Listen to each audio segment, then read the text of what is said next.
Hello, hello. Mic check, mic check.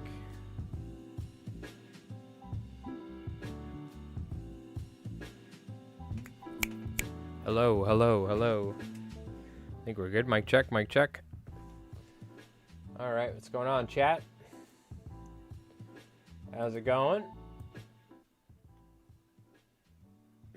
Hope everyone's doing well. Get our audio levels looking good. And we're swapping on up. What's going on, chat? How's everybody doing? Hello, hello. Still wearing my hat because I still need to give myself a haircut. I'm just going to buzz it all off. But it's been pretty damn hot. Holy hell. It cooled down just now because it, what do you call it? It's been raining. But, man, it was like 80 degrees yesterday. I was like dying because we didn't have we don't have a cover for the chair outside or something, you know? Like, it's like a swinging chair. So we had to replace the top of it every year or whatever. So I was just getting cooked yesterday. But I hope everyone's doing well. Appreciate it. Appreciate you folks tuning in. You're in Chicago. You don't like it? What is it, like 50 degrees over there right now? Or is it like 60 in Chicago? What's it like? What's going on, Slim? How's it going, dude? And Jim, how's it going? Hope you're doing well. And Mr. Bobzilla. Appreciate you tuning in. What do you call it? Let's get set up here. We're not in any rush to start time. We'll chit chat for a little bit. If you haven't, be certain to go watch the new video, and if you got some hype points, use them up while you're at it. But we just put out the new 3-feather flatwing video, so that just came out earlier today at noon. So go give it a watch. Let YouTube know people want to watch it. So what's going on, chat? 80 and a windy tornado warning. Interesting. Man, I gotta cut my beard too. You can see my beard starting to change colors. It's like starting to turn like more blondish, brownish. But I gotta trim. I gotta cut my hair. I gotta cut my beard. I don't know if I'm gonna cut it all off, but I'm gonna definitely take it down a notch. It's just getting too hot. You know what I mean? But I did go fishing, let's see, I want to say 3 days ago or something like that. It was like hour into outgoing, and I went right around sunset for like an hour over here. Unfortunately, I took some footage with the GoPro, but if you guys have seen me fish down here by where I live for years now on Twitch and making videos on YouTube, there was this beautiful like grass bank, which was mussels, like comprised of mussels and then like tall reed grass and stuff. And that's we would stand right by that.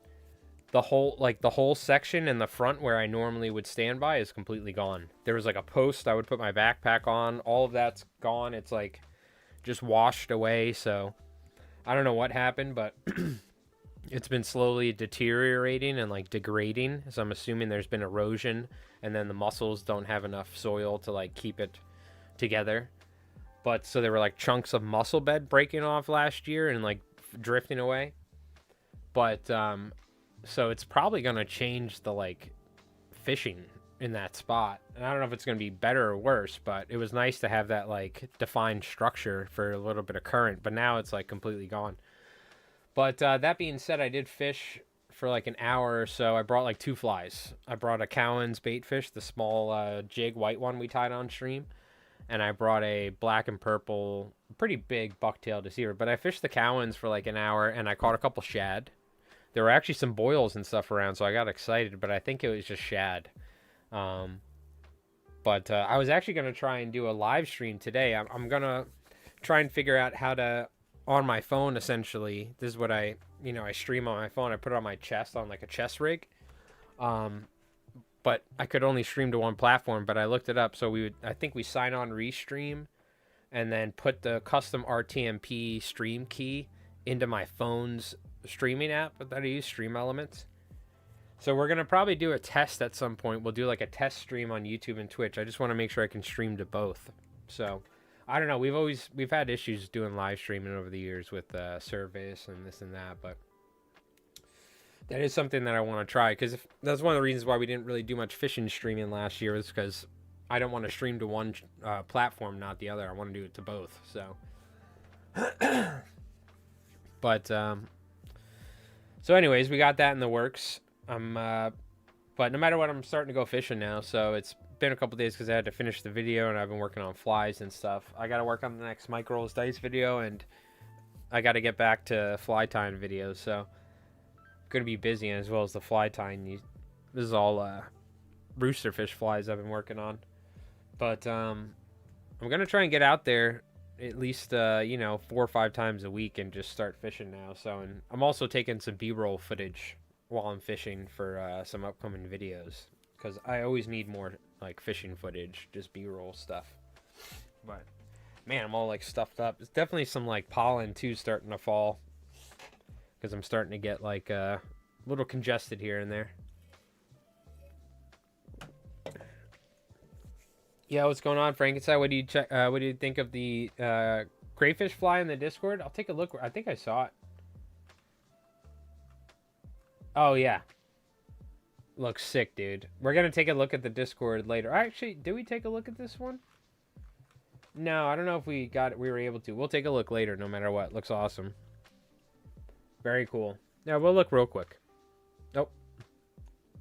Nope, I gotta do this every time, huh? Hold on, chat.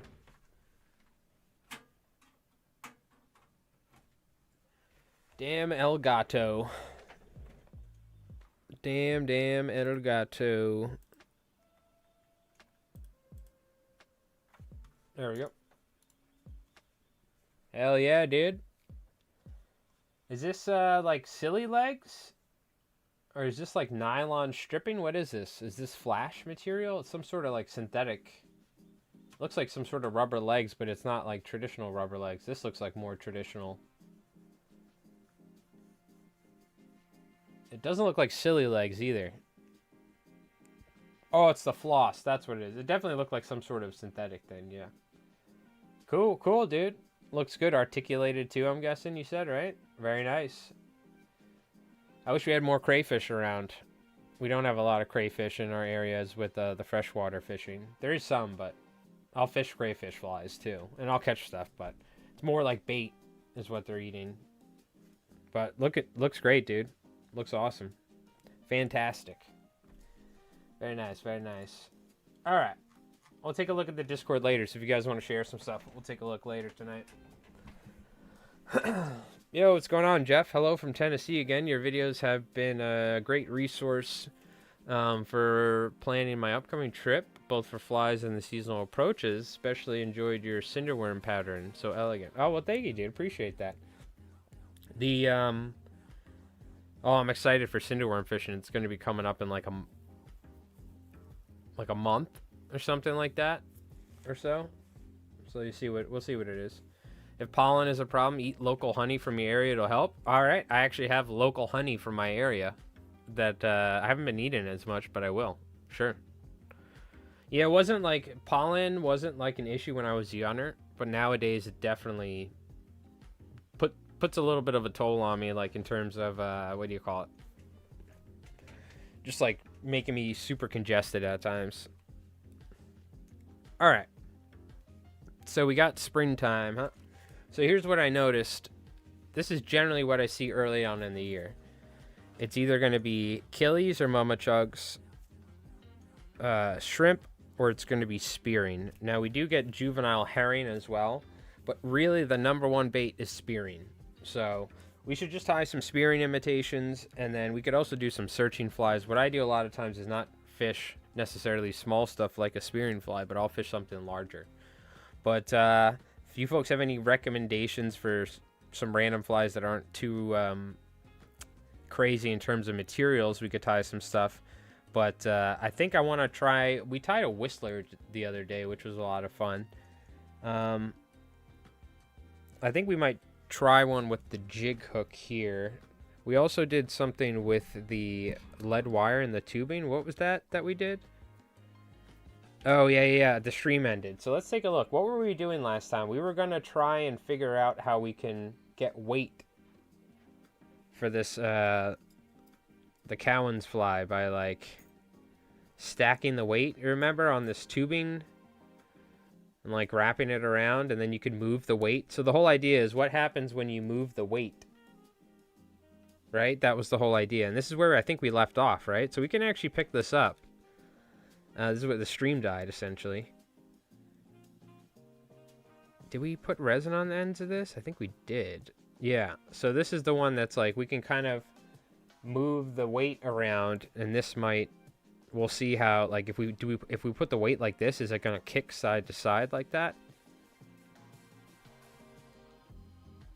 And I'm sure there's something you could come up with in a way that you could slide the weight around.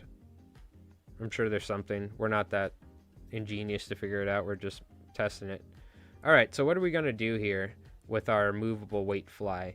I guess the idea was to tie a like a Cowan style fly. So let's do this real quick because this is for a test. The whole idea is like, as we move, so this tubing here actually is filled with lead wire strips. So it's kind of hard to see. Oh, I think I forgot to do the mobile streaming. Damn it. I just realized. That's all right. I've been doing the like vertical stream on YouTube, which is nice. All right. So you can see there's lead wire stacked in pieces inside the tubing here, and the idea is that we can move the tubing and then test and see how the fly is going to react. The whole idea is like with one of Henry's flies, the what do you call it? The what's the name of it? He sent me one. I'm trying to remember the exact name, but it's the one that jerks side to side. The darting bait fish fly. So that's kind of what we're trying to do with this lead wire, but kind of making it modular or making it adjustable for just a pure test. Like, is it better if the weight's like this? You know, wrapped right there, or like a scud weight tied to the bend or something, or is it better here, here, here? So you can kind of slowly move it around, and then you could just take the fly and fish it, you know, and see how it reacts. So that's kind of the whole idea. It's not necessarily like this is the pattern, we're like coming up with a pattern. This is for testing in reality. So let's go ahead. Let's just tie a Cowan's bait fish real quick, a simple one. I'm gonna grab the flies that he sent me. Let's take a look at the darting one.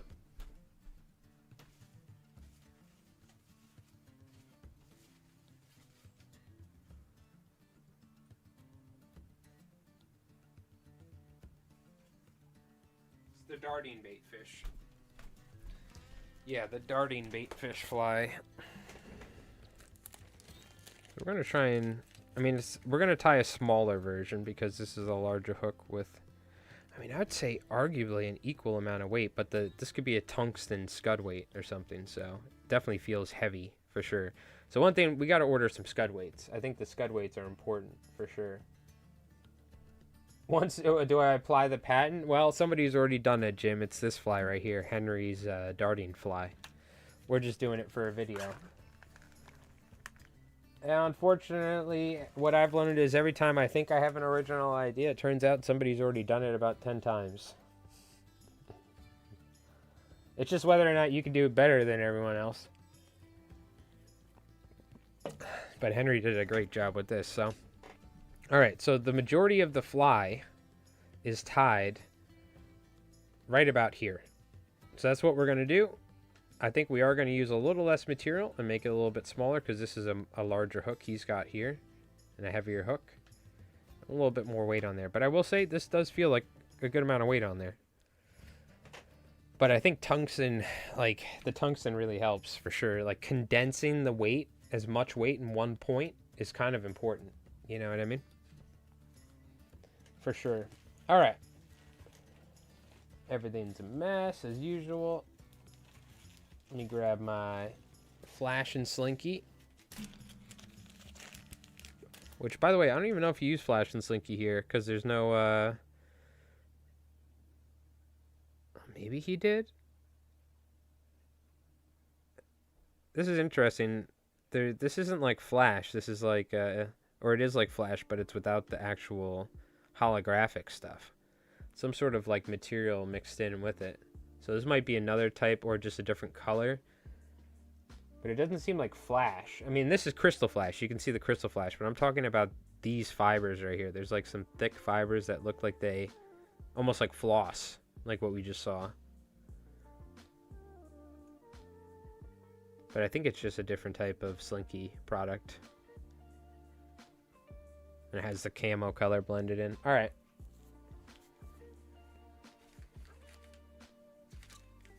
So, I don't have, I'm not going to go looking for my, what do you call it? My mono thread. I'll use the white. It doesn't make a difference.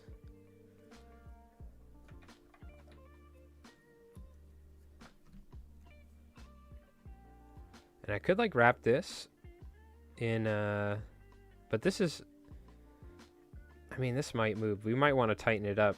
We can always do it after, I guess, but it's fine. It should be fine the way it is. I think I'm going to just apply a little bit more flex resin there to kind of create stop gaps, if you will. But this is where we're going to essentially start, somewhere right around here with it, you know? Are you going to do some spring fishing videos? I enjoyed your previous ones. Yeah. No, it's not the crystal flash I'm talking about, Calvin. There's, he added the crystal flash, but this right here is what I'm talking about. This sort of fiber. It kind of looks like a flash material, but it's not.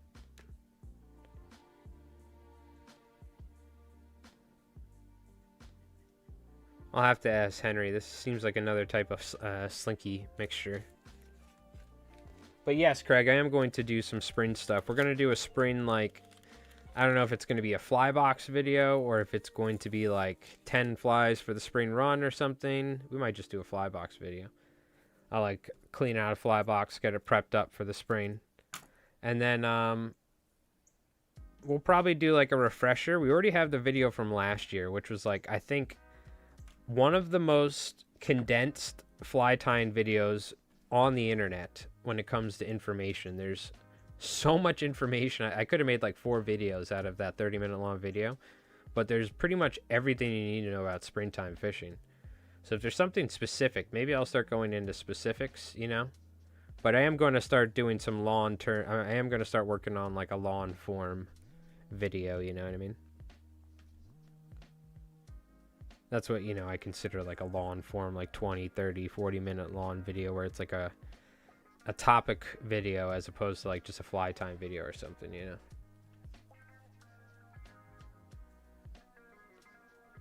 But yeah, we are going to do something. I don't know what. Something spring related. Maybe I'll do a video talking about fishing like back bays specifically, or creeks or something. I'll start getting more specific with it. You know what I mean?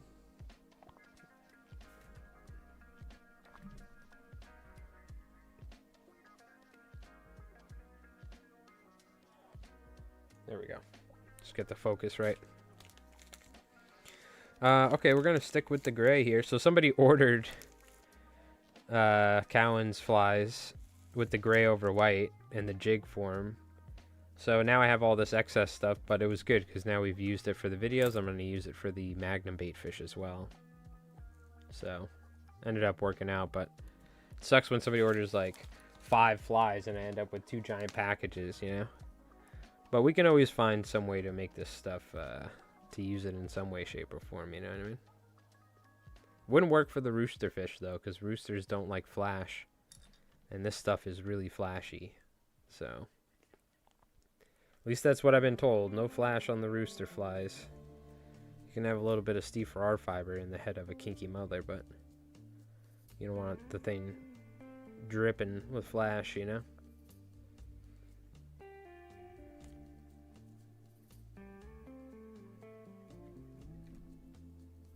Let's go ahead and V-tie now.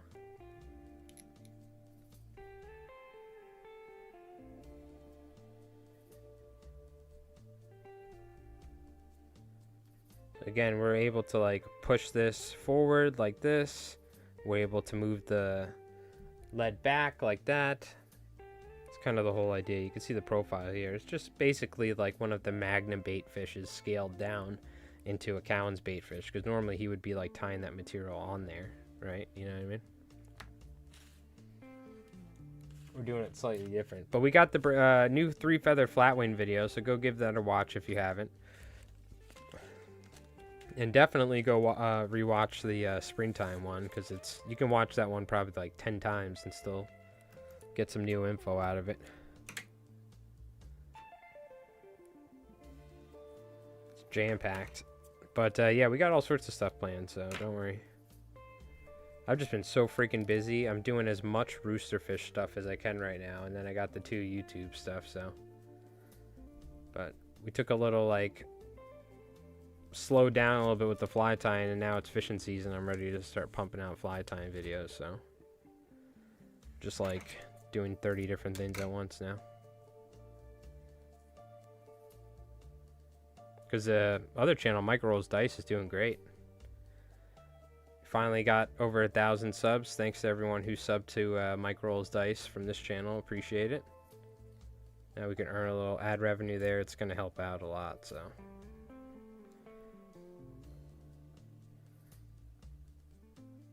Okay, just keep V-tying here.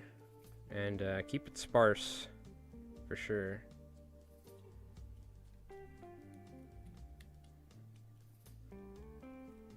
Yeah, I have so many different ideas for videos and stuff. It's just, this is the busiest time. Like, fall time used to be my busiest time fly tying, but now it's the springtime because I ended up doing all this roosterfish stuff, so. Just so busy. But that's alright, that's a good thing. The grooves on the scub weight allow tying on top, I found. Yeah, that's the whole way. That's the whole way they attach scud weights generally to the hook. Yeah, the scud weight is definitely nice and easy for this sort of fly as opposed to this contraption we've created. But you got to do what you got to do. We don't have any scud weights, and I want to mess around with it. And I also want a way to be able to move this stuff around on the fly. And if we just attach a normal scud weight, it'd be harder. What would be easy is to get a scud weight and stick it in one of these tubes. That would be the best thing, but I don't have that, so it's all good. All good. I'll order some at some point.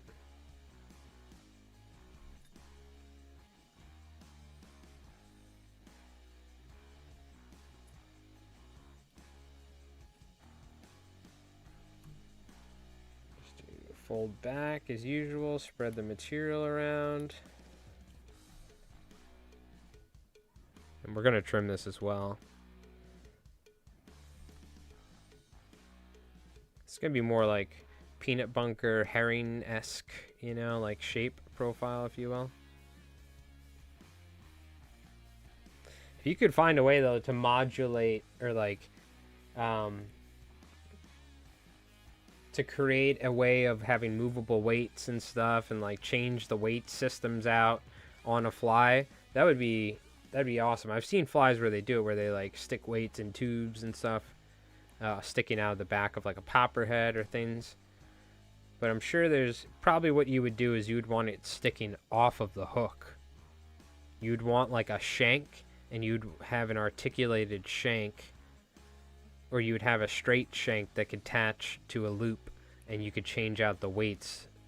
That could be another way of doing it. So what you do is you take a shank, cut the shank off so you have the loop end here with the part that you can slip in and out. And then what you do is, or you have the tight end, whatever. Then you have another shank, and you have multiple shanks in different sizes with tungsten weights or lead weights or things like that.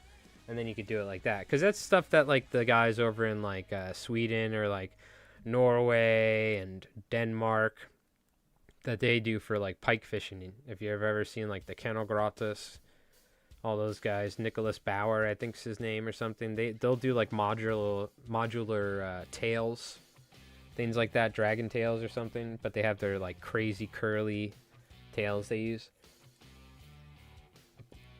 So, again, I'm sure somebody's probably done it as well. I'm not coming up with anything new, I bet you. I bet you somebody's done it. So, is this going to be the last tie? Does kind of look like it.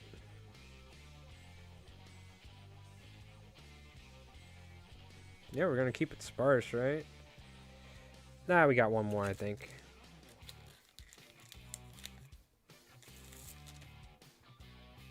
I'm gonna cut this stuff really short on the belly because now it's just gonna be a waste if I don't.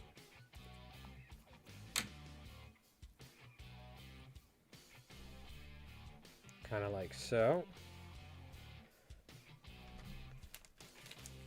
And again, keep it sparse on top, but I'm gonna keep it long because I can just trim it. As opposed to like cutting it quite shorter. You can see how Henry kept it long and went for like a...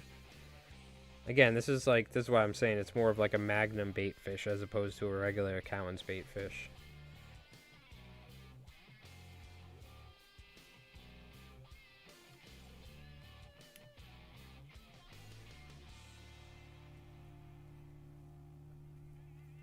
Because we're going to thin it out, but I want the length. You know what I mean? Well, the length is important. Now we got to do fluorofiber because it ain't a Cowan's fly without the fluorofiber.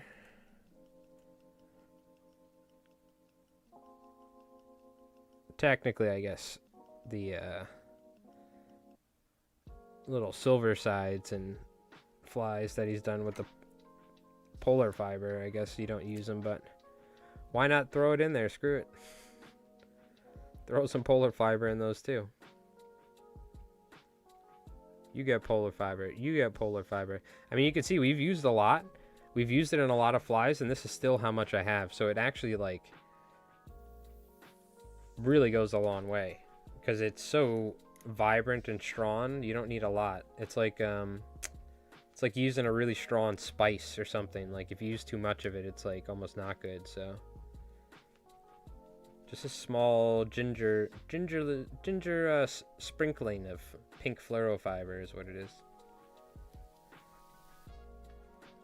And I like wrapping it back like this so we don't get that flare. Yeah. Now we're cooking. And I didn't really leave myself enough room, but who cares? Haha. And let's do some peacock curl. I guess we'll do a little gray, and then we could throw a peacock curl on top. Yeah, that white's going to be an issue because it's so far down, but that's okay.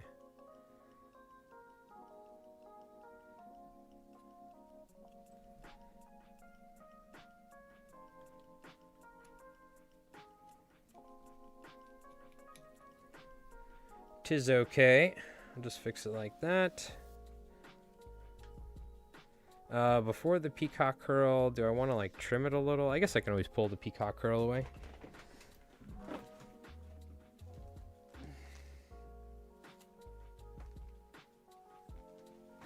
And I got some really, really long peacock curl, so I'm just going to cut it and use it multiple times. The fish don't know.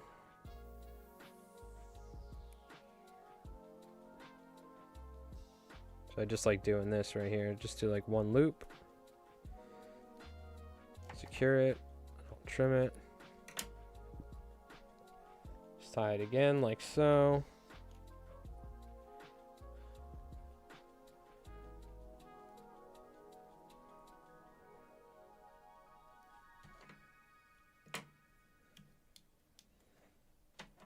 Because look, one thing I've learned, I save all the junk feathers for my own flies and use all the nice ones for the commercial fly tying I do.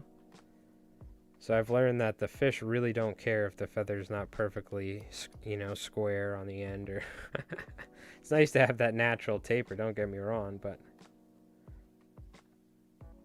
it's okay to use the peacock curl and cut it, you know, for instance. I kind of want that peacock curl though, like spread a little bit.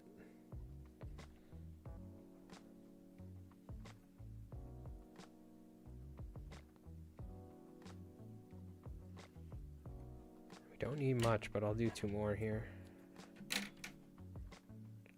So, has anyone gone out and done any striper fishing yet, or what?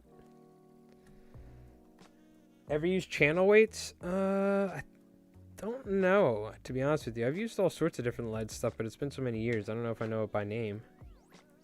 What is it, similar? Or are they the round ones? I know there's these like round ones like this that are flat and round, and then they have a little swivel on top or something. But you know the traditional weights that you see at any sort of saltwater tackle shop. But those are the ones that I always see the most or use the most. The I forgot. I don't even know what you would call it. What they call that weight. But if you grew up in the Northeast or you fish out here, you know what I'm talking about. Every single lead weight everyone uses. You got skunked in Rhode Island on Wednesday? Yeah, I think Yumi said or posted something. I'm assuming you guys went.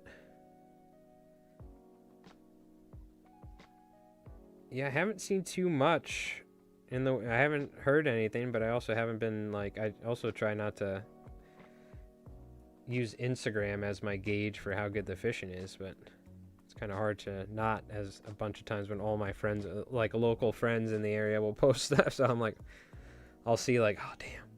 But I haven't really seen anything yet. But I also don't look at Instagram anymore because it's just people fighting and crap. My algorithm's destroyed on there.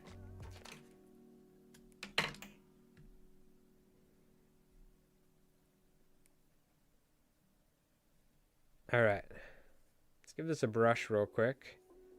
Got a decent amount of weight on there, but I want to thin it out just a little bit.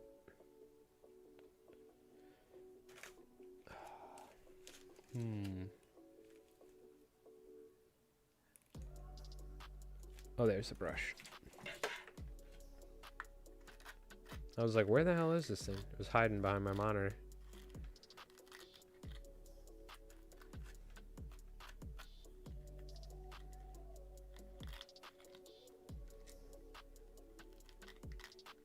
Always got to brush it out just so you can kind of get a real idea. Honestly, we might not even really need to trim it. I think if we had the real scud weight on there, we would not need to. There'd be more than enough weight. I'm going to just thin it out ever so slightly.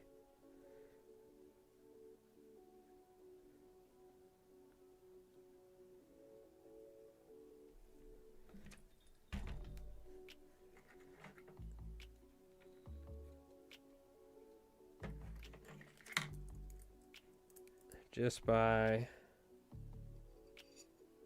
making sure I'm in focus first.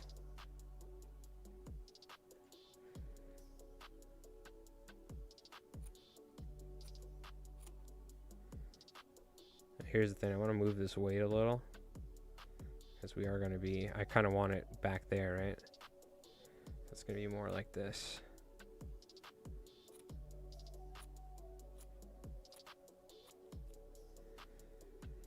Just by thinning down the belly some too and ensuring you have a little bit more on top, like it'll help the fly turn over more or turn over better. It's just going to sink with less resistance. This is going to flip, you know what I mean? That's the idea. We can take some off the sides.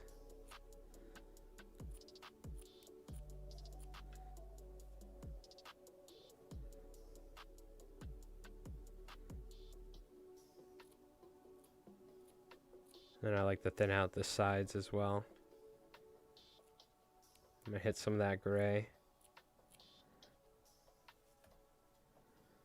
There we go. That's a little bit more appropriate in terms of like for the weight and the size hook. You know, if we had a little bit too much, if we had a little bit more material on there, it might not swim and turn over properly. This should be fine though. And we can adjust the weight if need be. How much depth is needed for the darting baitfish to be effective? Don't know. That's why we're tying this. I don't want to fish the original one Henry gave me. So I'm going to tie all the, you know, when I get a fly like this from a Fantastic Fly Tire, I'll like keep them, you know, and I have a little like museum almost of flies. But now I can like tie the fly now that I have a sample in my hand specifically. So I'm going to order the scud weight and stuff. But this is kind of like a test bed and we can move the weight around. This is more so an idea I had for a video, which was what happens when you add weight to a hook and to a fly, and then what happens when you move the weight around. How does the fly react? That's kind of the idea behind it. Why is my YouTube chat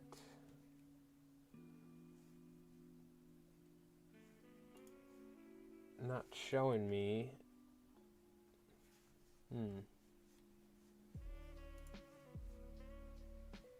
Should be alright. Okay, let's put some eyes on here. We're gonna go with some smaller ones, I think.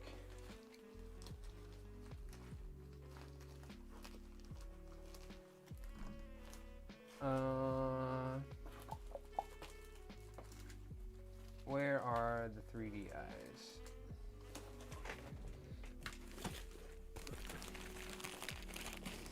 It's turned in my temporary dump box where I just dump all the materials in it as I'm tying. I have to organize it though. Where are the small 3D eyes? We were just using them not long ago. Is it here? Yeah. That's why I can't find them. They're not there.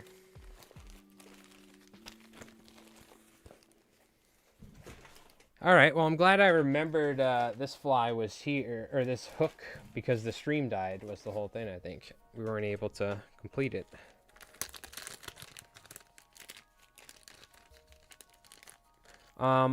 Yeah, generally it's less about the depth, because this could probably do it a couple inches underwater. More so what it is it's generally like it needs to be a certain, like, it needs to be popped with a strip. Like you need to strip and pop it and then pause. So like you want to strip it really hard, and then when you release it, the weight in the rear kind of kicks the fly out.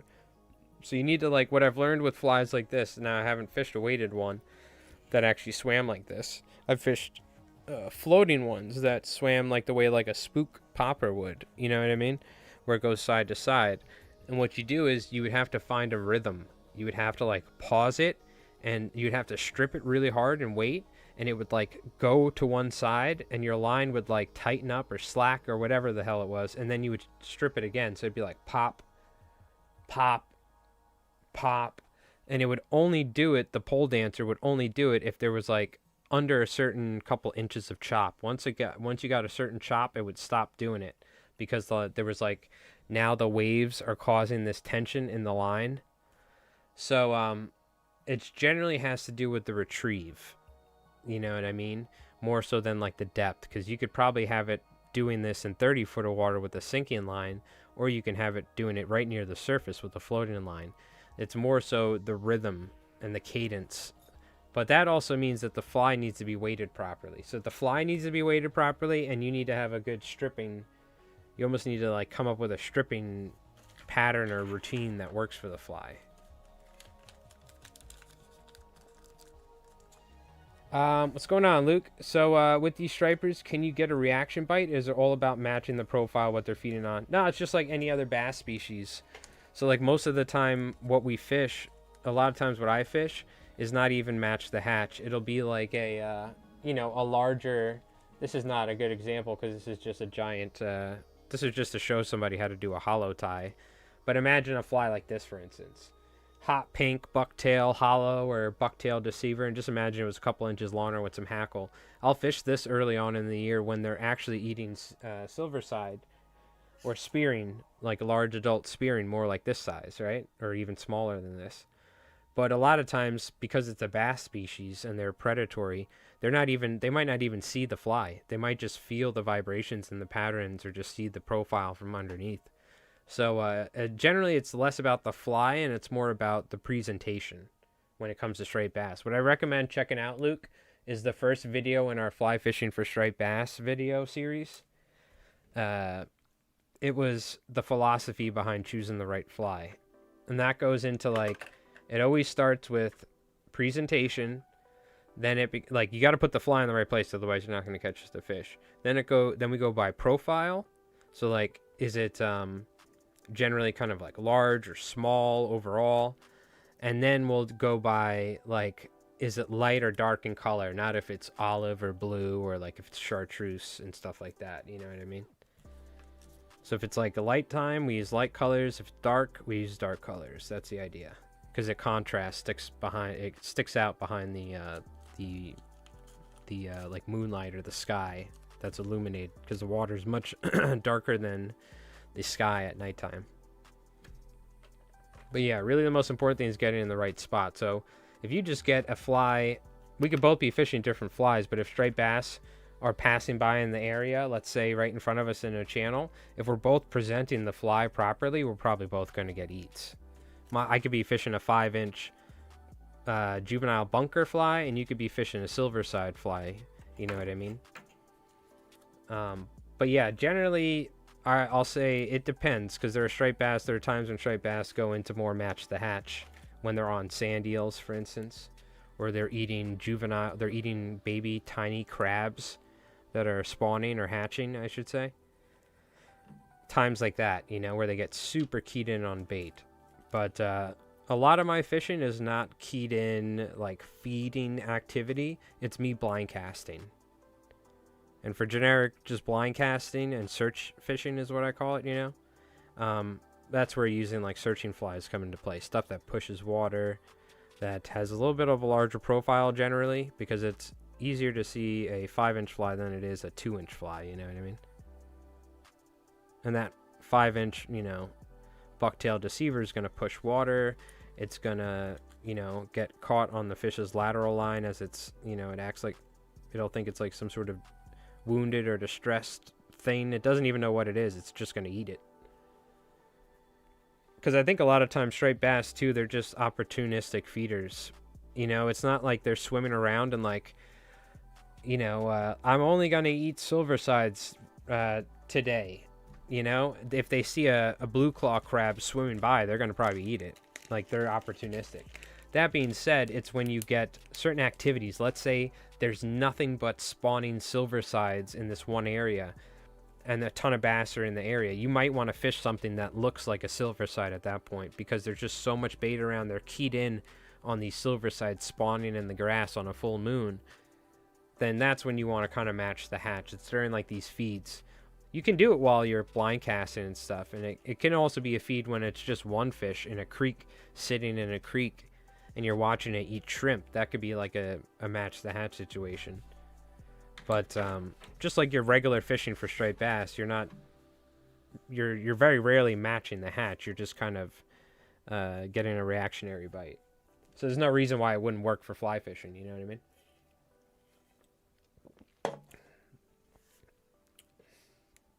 He's not doing very well. Oh man, let me guess. He's probably got a girlfriend. Yep, heard he knocked some lady up down in Tijuana. Now he's got to pay child support. Poor Mike Ross. We'll get him back at some point. Don't worry. He's got to work at a Costco now. Hate to see it. Hate to see it. Lose one of your fishing buddies, you know? What are you gonna do? All right, we gotta let this dry, but we gotta put some liquid fusion on there, and we can just move this if need be, and that'll change the weight. So like for instance, the weight, the pendulum of the weight's like this. When we move it like this, it's gonna be more like this. When we move it flat, it's gonna be more like this, you know. So I'm curious to see how it's affected by that stuff. But also, what's going on, Camel Legs? How you doing, man? What you been up to? So I'll cover the eyes and I'll cover the thread wrappings all in liquid fusion, but I'm gonna have to let it dry for now. So I'll show you the original. This is the original Cowens. I mean, we got some weight on there. I'd say the scud weight's definitely heavier, so I want to buy these scud weights for sure, but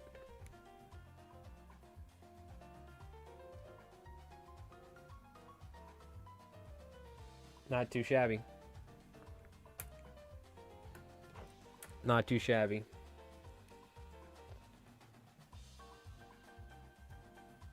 All right. We also have one more, technically, with more lead wire. I don't think there's as much lead wire in here. And this one also... This one moves, but man, we really made it tight. Holy hell. This one moves a lot less. But it does move. I don't know if we need to mess with this one. I mean, we jerry-rigged it. We might as well. This one's really the easy one to mess around with. We won't worry about that. All right. You got a baby mama now, keeping me working odd jobs. Camel Legs. Well, congratulations. Congratulations, I guess. Keep your head up, brother.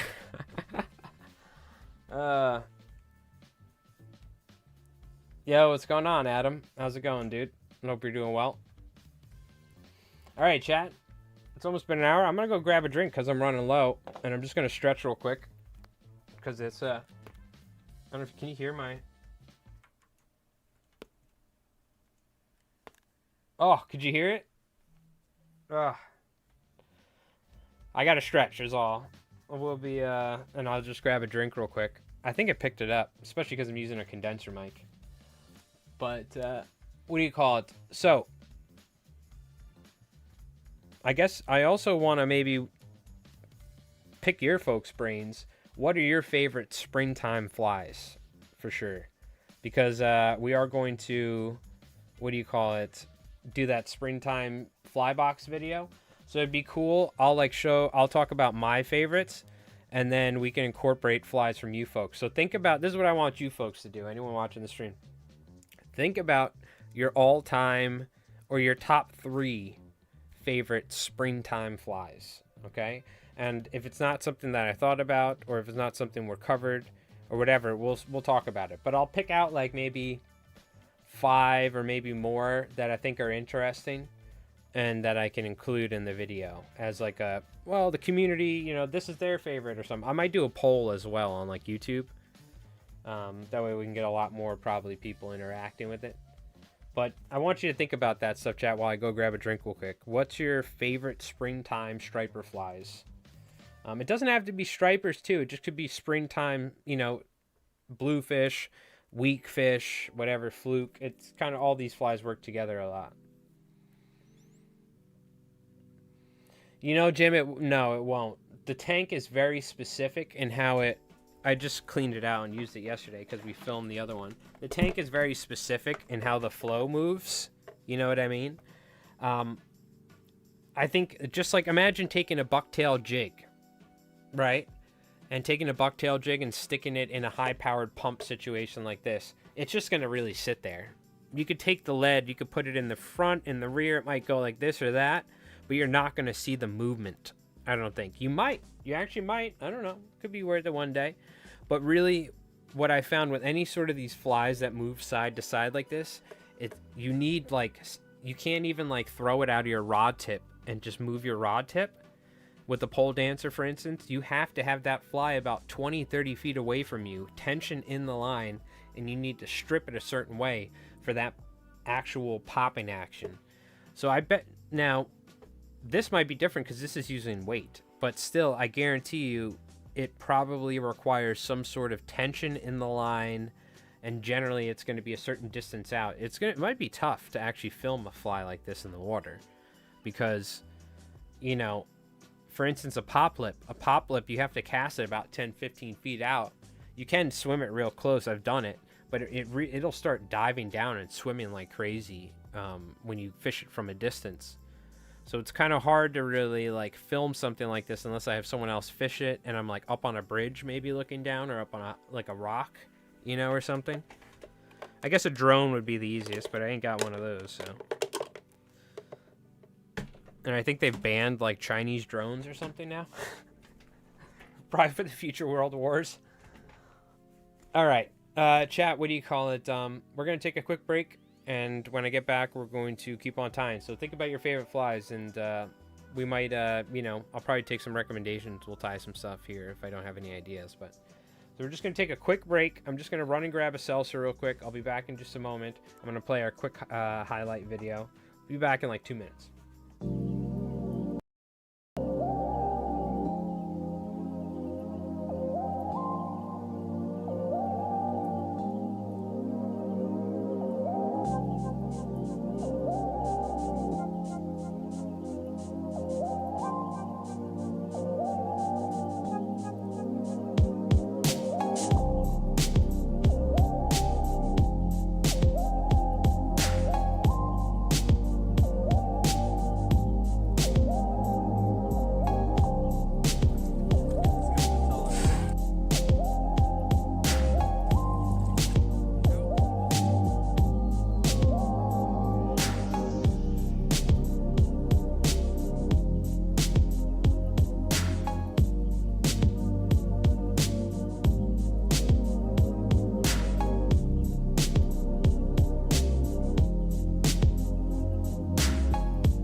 We back.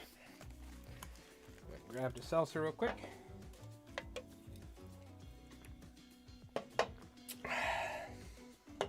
I fly fish for carp, so the squirmy carp fly is my favorite. With a little worm tail. Ah, we got a squirmy wormy enjoyer. Squirmy wormy. Boo! No, I'm just... We're just messing around. At least you're not fishing with a mop fly. Where's the button? There's the button. All right. We joshing. You can fish with mops and those rubber squeezy toys. What's those? There's like a new squeeze toy that all these like grown women are fighting over in stores. Have you seen it? Or something like that. There's always something. There's like people scalping Pokemon. There's like grown men fighting over Pokemon cards. But I watched Moist Critical do a video. There's this new like... Remember those things in the 90s we used to get as kids? I probably got some of my chat. You might have bought it for your kids. Some of you guys are older than me, but there was those like they were almost like squeeze balls. You could squeeze them and they would like expand. I remember like in the 90s you would see them at like a Rite Aid or like a CV or whatever, like, you know, sort of like drugstore. It would just be like a crap toy you could get. That's apparently like the new thing everyone's going crazy over or something like that. I was watching like these like women in their 30s like running through a Walmart fighting over them. I don't know what, man, the TikTok brain rot or something, I guess. All right. Anyways, enough of that. That was just hilarious because I remember Moist Critical pointed out they were like the crappy toys we used to have in the like late 90s. I remember they were everywhere. You would like play with it for a day or two and then it'd be like junk or something, or it'd, like you'd rip it apart or something.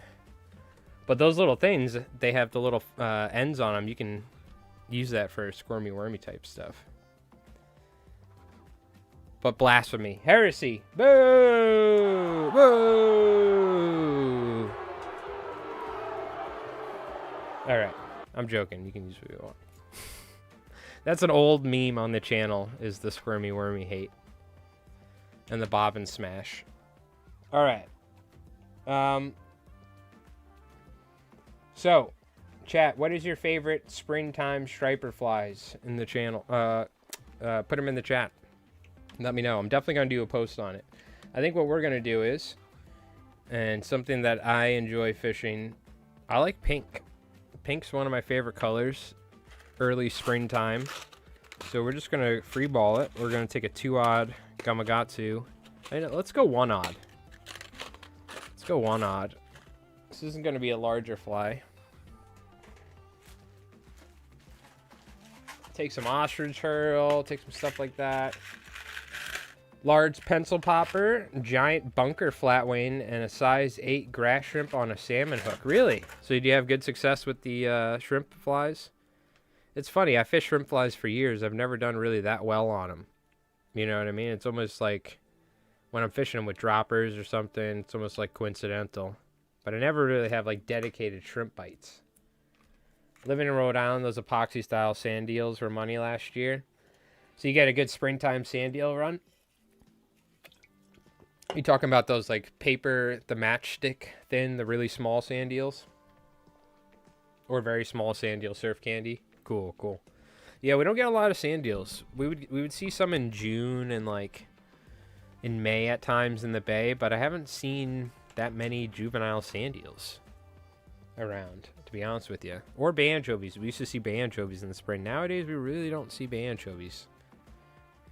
Which is kind of interesting. All right. I'm just going to grab a couple pieces of hackle. We'll probably do a flatwing style anyway, just because it's fun. I have a bunch of smaller hackle here. I'm just going to see if I can grab one or two. Little curly, twisty. Do a little 1-odd. And I'm going to use a little bit of a wider hackle too. Something like that. I'll do like a smaller version of the flies that I usually fish, because it is good having some size variation.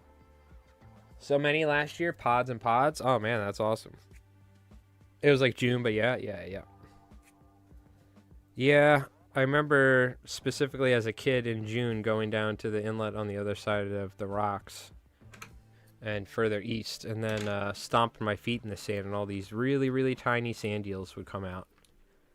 But nowadays, the only time I really see sand eels a lot is during the fall time and with the fall run. So, go a little bit more bucktail here. We're going to do like a bucktail deceiver-esque fly. That's kind of what we're going to do here.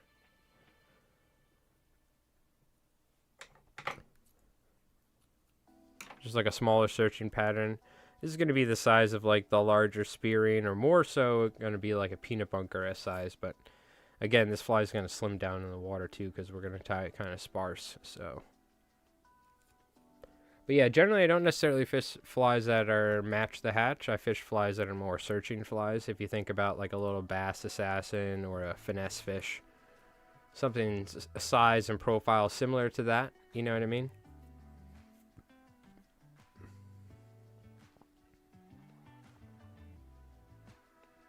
And then what we could do, we could top it off with some ostrich trail if we wanted to, which I might. I think I might.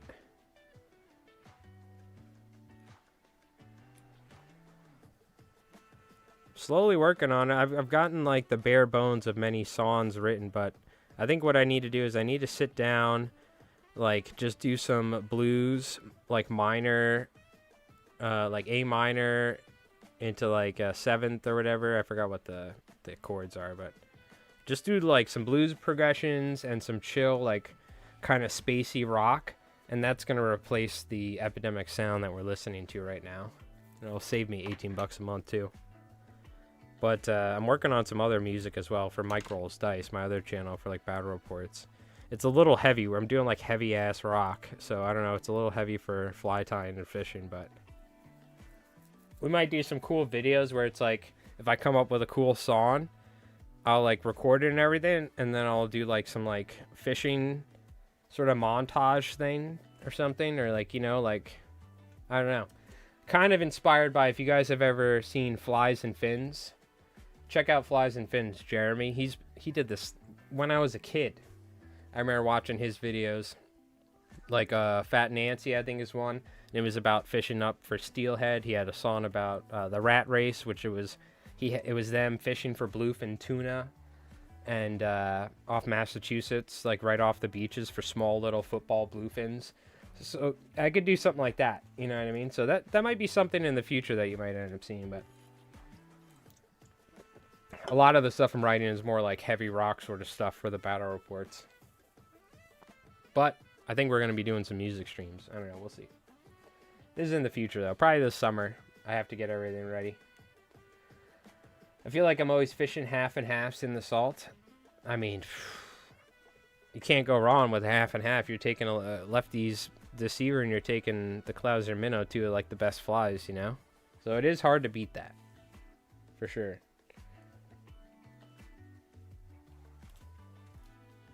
Let's have some fun here, shall we? Everything's falling out. Whatever, I'll deal with it later. Go with some ostrich trail here in pink. This thing's gigantic, by the way. Check it out. Look how vibrant that is in the web camera. Holy crap.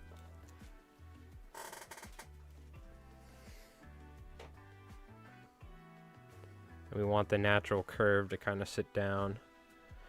Before we do that, though, I think I'm going to put a little flash in there. So what should we go with? Flashaboo or Crystal Flash? Usually I use Flashaboo. I'm kind of feeling Crystal Flash, though. I think we go Crystal Flash, to be honest with you.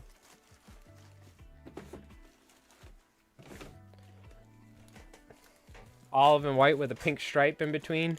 Yeah, it's kind of a classic. What are you doing, Craggerall? Are you still out in the in some random place, or are you fishing for trevally, or are you back? How's the fisherman going? If you're still there, if you finished it, do you end up getting anything or what?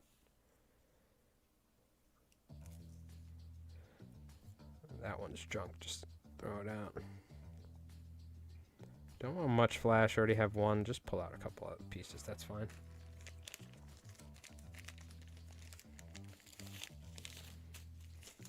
Yeah, dude. Last year, the only fish we caught during the springtime, by the way, last year were fish that were around a cinder worm hatch. Last year sucked, so I really got to make up for it this year. Last year was the worst striper fishing I've ever had, but we had fantastic albie fishing. That being said, I really hope the striper fishing is good, because it's hard to stay motivated when I literally should be catching fish in these areas for like the past 20 years, and now I'm not. I'm like, what the hell's going on? So we'll see what happens. Hopefully it's better this year.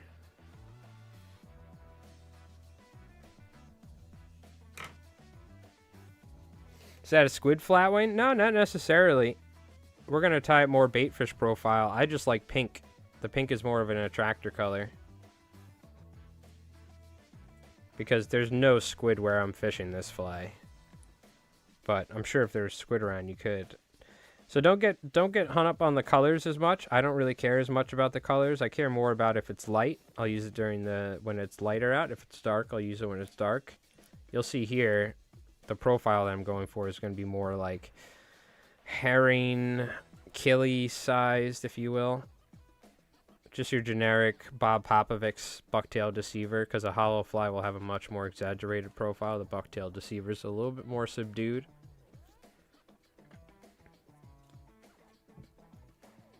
I just like pink. Pink is one of my favorite colors. I used to tie Bucktail deceivers in all pink, and with flatwing tails, and I fished those for probably about 10 years.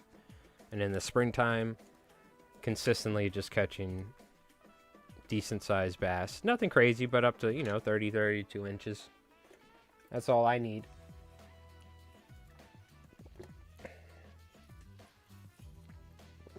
Be nice to catch them bigger, but it's getting harder and harder. I'm going to do a lot more fishing at night this year. It sucks because you can't really record much, but I got to catch some decent sized fish. It's been a little while. Okay. So I'm going to grab some pink bucktail here. And you know what? This should work. This isn't the best tail, and there's not much left on it, but we can use it.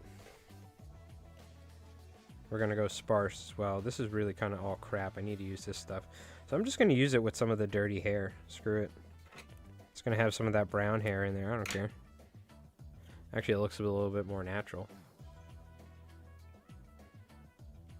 So for a bucktail deceiver, the way I like to tie them, I don't want the hair to go all the way back to the hackle tail. I want the hackle tail to breathe a little bit.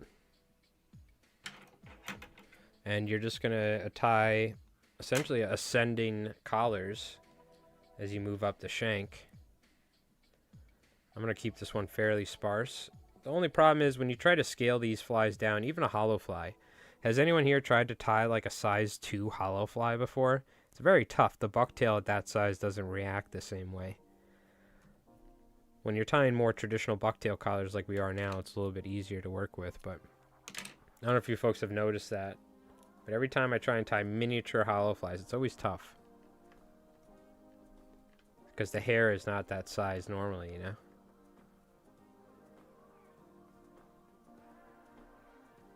So again, pretty sparse here. And we're just going to move up the shank.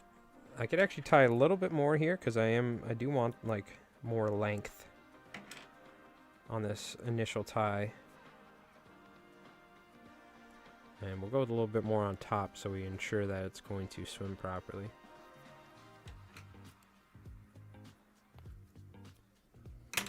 But yeah, this sort of flying, like I used to use the Mustad 3 odds, big games, but now I'll use a 4 odd. Got my Got2 SL12S, and I'll tie this flying about 5.5 inches, but just with the flatwing hackle, not with the ostrich. You can use the ostrich. I'm just using it for fun, and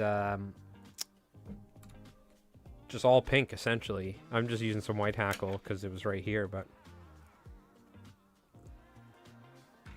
very simple, nothing crazy. It's just a bucktail deceiver, but it's just, when it comes to fishing with a pink fly, you know, it's like the same sort of thing as like fishing with a pink bass assassin or any sort of lure, you know, or whatever.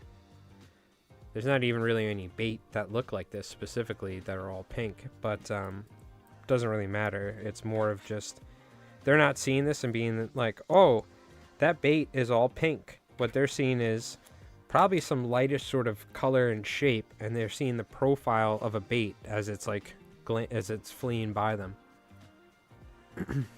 Now, if I was fishing in like crystal clear flats water, that might be a little different.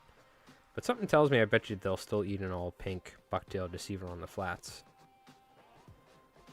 You'd be surprised.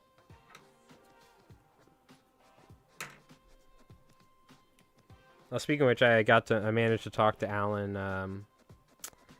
the writer of Sight Fishing for Striped Bass, so it was cool to be able to talk to him. We're going to try and do some sight fishing this year. We'll see. It's tough. It's always tough, sight fishing. I just end up fishing the flats and just blind casting a lot of times, setting up in spots.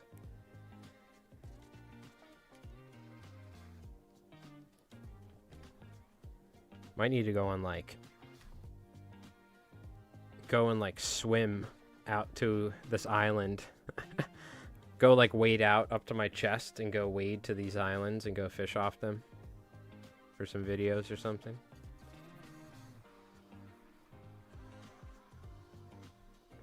You can add a little bit more because we essentially have like one more collar. So yeah, we can add some more here.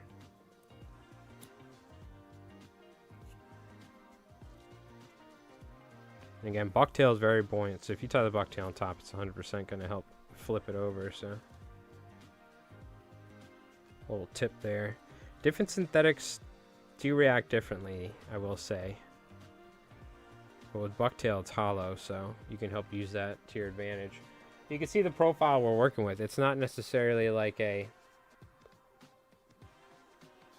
big, you know, like even if this fly, you scale it up 5 inches, the profile of the fly is not going to be like a big bunker fly. It's going to be more like a sluggo or like a finesse fish or those generic sort of like soft plastics that I fished with all my life.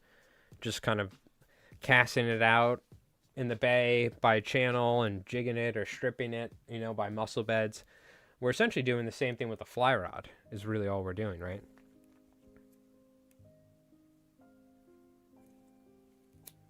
In this kind of search fishing. Maybe I should do a video on like, you know, search fishing and blind casting and stuff. That might be a good one. There's a lot of videos I got to do. Holy hell. There's also a ton of videos I got to do for micro dice and everything. And like ah! It's too much. But I can't stop.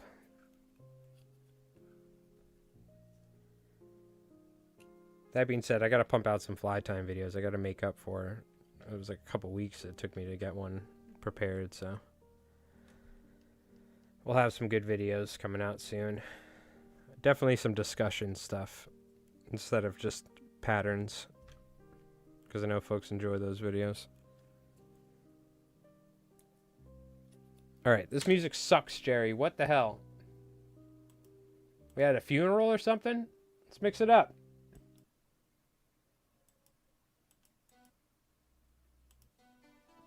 There you go. Not too shabby. Alright. That music sucked.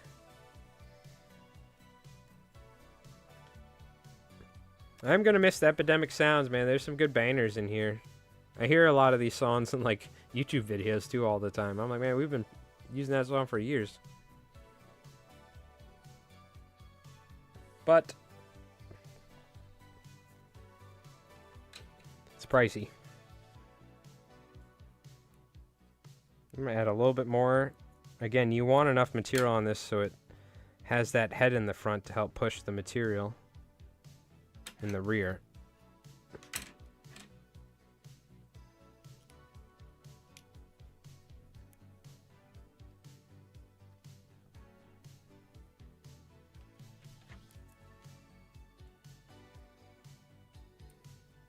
That's why we left it pretty sparse in the rest of the fly, because I'm kind of doubling down here to get that bulk in the front. But the hair is going to be shorter as well, so it's not adding too much buoyancy.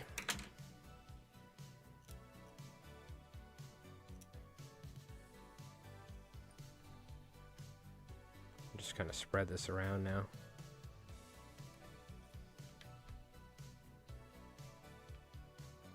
I just take my thumbnail, make sure it's kind of even, because I'm not necessarily going for like a tall profile.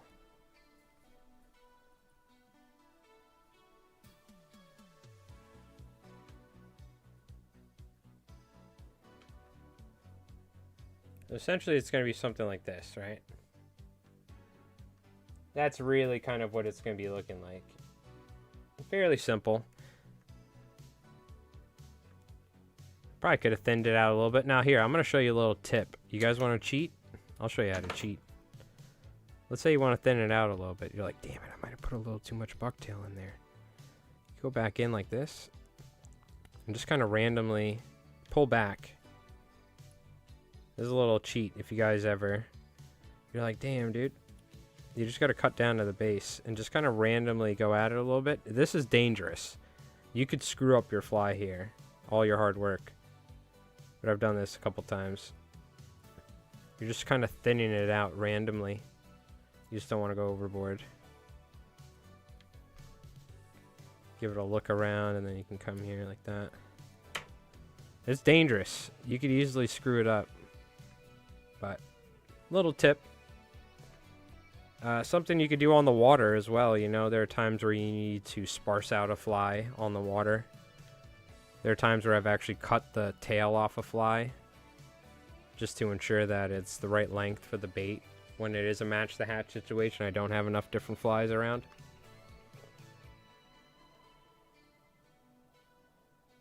Yeah, that's essentially it. Very simple.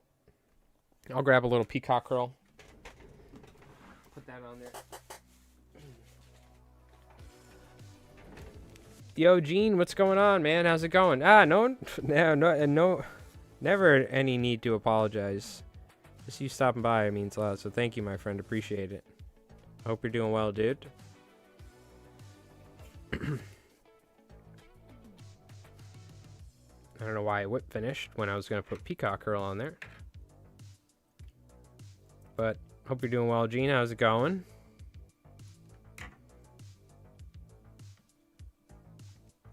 We're just messing around tying some springtime flies. I started fishing. Caught a shad or something, a herring or one of the two. No bass yet, though. I'm looking for them, though. We are going to be doing some fishing live streams here soon, so keep your eye out on YouTube. I'm finally going to figure out how to multi-stream the fishing stuff, so we will be doing that at some point. Probably soon. Just need to figure it out. Finalize it. There you go.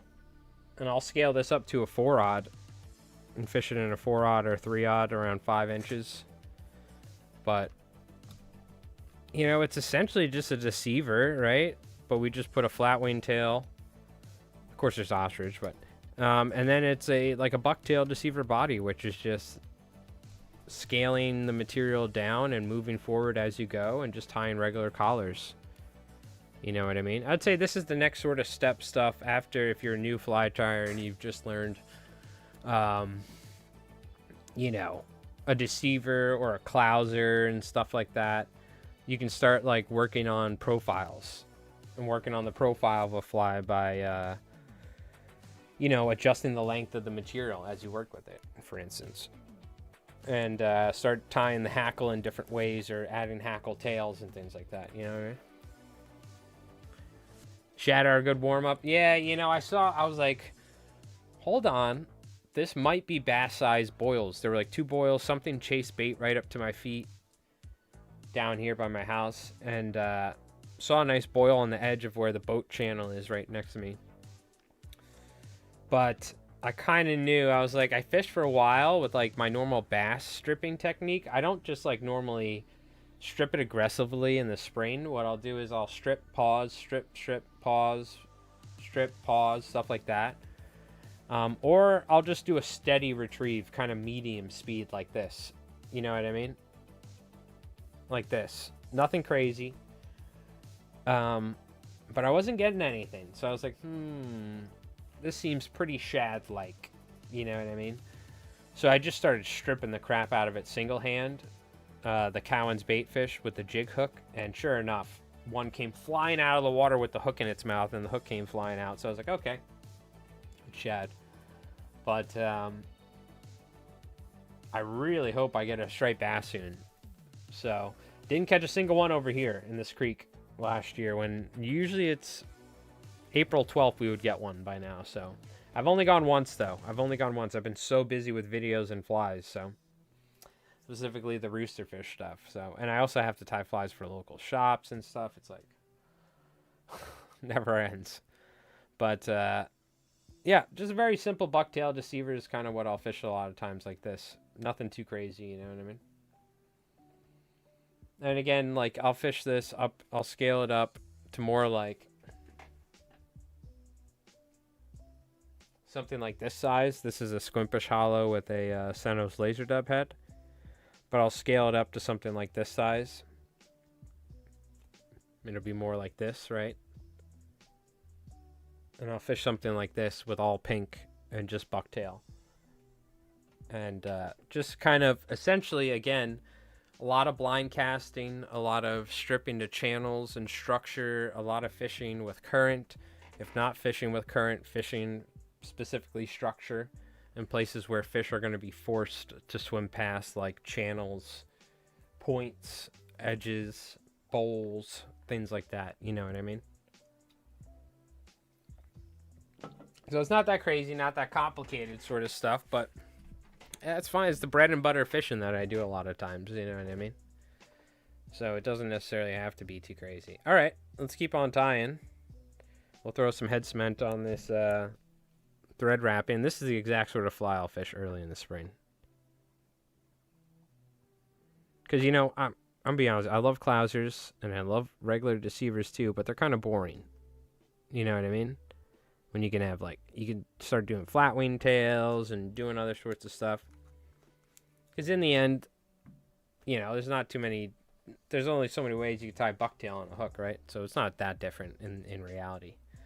But, like I said, when it comes to picking flies and fishing with certain stuff, it's generally like whatever makes you the most confident, right? And that could be from experience, or that could just be what catches your eye. And you're like, your intuition, your gut is telling you that is the fly you should be using. You know what I mean? So, all right. We'll grab another 1-aught here. And we could tie another one of those, but with some different colors.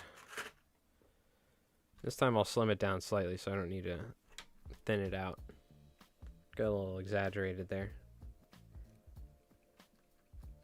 The other color works well that I like, and this is just, again, I have a lot of herring as well in these back bays because they're freshwater creeks. The herring will try and go up there and stuff.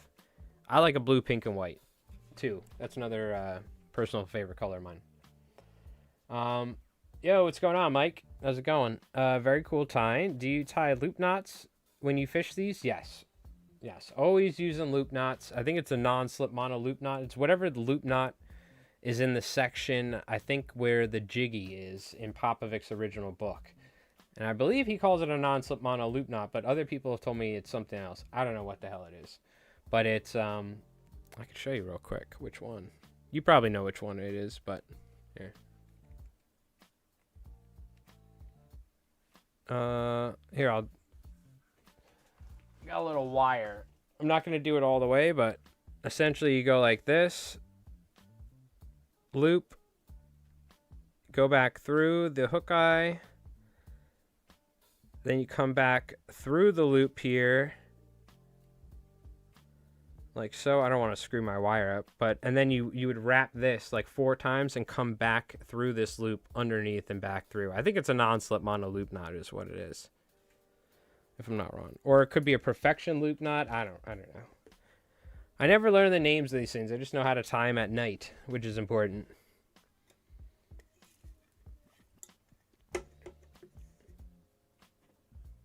Do you prefer tying a taller profile or a more round profile? For what?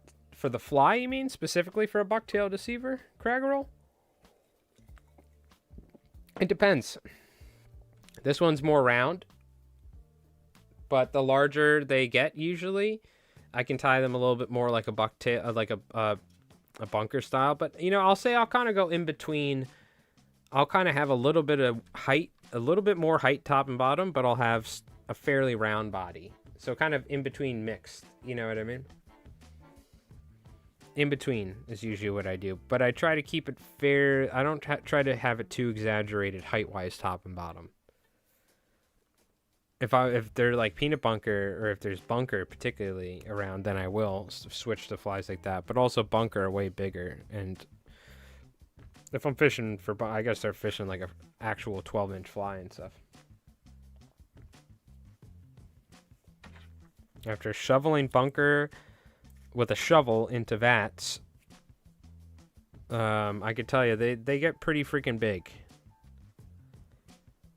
And to actually imitate a bunker with a fly, like actually, is kind of a hard feat. Even the beast flies in the water slim down so much. But again, it doesn't necessarily have to imitate a bunker perfectly. It's more so the bass are going to see them from underneath a lot of times anyway. So this is the, you know, this is where you really got to start thinking about how the fish is going to see the fly too. But there are times where it's like, yeah, you want a 12-inch fly if you're actually trying to imitate bunker. You could tie a cool 8-inch scrimpish hollow and stuff, but believe me, adding the 4 inches with that scrimpish here is going to be the difference between you get an eat or not if they're focused on big-ass bunker. Non-slip mono loop knot is the one you tie with. The perfection is the one you tie your fly with. The perfection loop is for leader to fly line. Okay, gotcha. So I do the non-slip, yeah. I don't know. You know YouTube comments, dude. I'll have somebody on a video be like, actually. Or maybe I was the actually and thought it was perfection loop. Who knows? I've always called it a non-slip, though.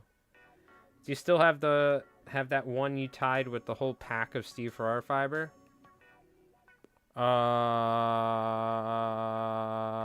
Bunker fly? Maybe somewhere. Yeah, probably in my big box. I think so. But we used the whole pack of Steve Farrar fiber? That sounds like we used too much. Maybe it was something that was left. Alright. Let's use a tan hackle here. No. We're gonna stick with all white. We're going blue, pink, and white this time.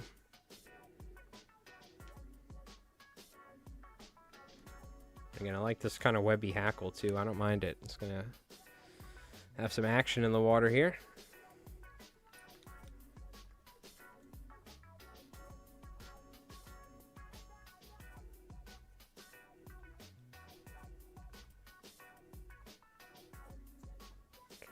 And I'm not gonna use ostrich. I think I'm just going to stick with the white. I kind of like usually just going white tail, but I'm going to go with some flash. We went crystal. We'll go with flash blue this time. Let's use some silver flash too, because why not? Mix it up a little, you know? Live life on the edge. A little silver flash. This is some of that stuff I bought. Some dude sold me $50 worth of flash from China, and it was like...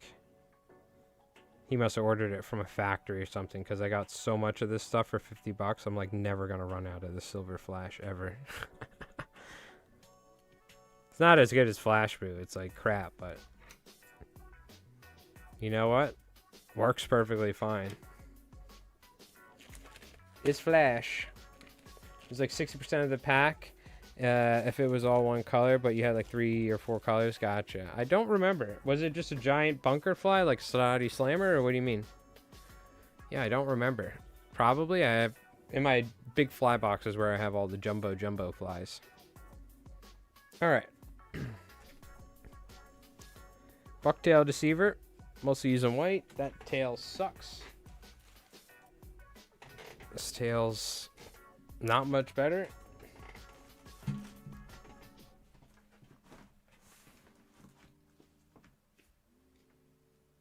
You know what? This works.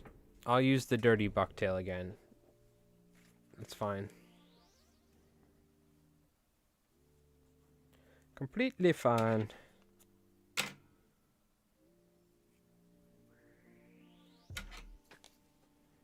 You can see there's not much clean hair on there left, but that's okay. It was a giant bunker. I'm sure I still have it. I don't think I would have gotten rid of it. Also, with a fly like that, I'll always rinse it off. I'll dry it off. Put it in a package or in a big fly box or something so it doesn't get screwed up. Because flies like that, if you just throw it somewhere and crunch it up in a small fly box, it'll just get destroyed a lot of times. Like permanently get like squished. And that is one thing that's tough with big flies is like how do you store big flies a lot of time practically. It's almost like a thing where it's a luxury for fishing on boats, you know. It's one thing to fit an 8-inch fly, but when you have a 14-inch bunker fly, like you can't even fit that in most fly boxes. And if you do, it's like, are you gonna carry this fly box in your waders? Like, how are you gonna fit this thing in there? You know what I mean? Like, what are we talking about here? It's tricky fishing big flies from shore, you know, and like not having them get destroyed a lot of times because it's like you got to put them in like a bag or something, or like a fly sleeve. I want to make a fly wallet with leather and then put some like, you know, lamb's wool or something in there. I want to make a fly wallet. I have some leather from a couch in my basement that I've used to make like quivers and stuff in the past.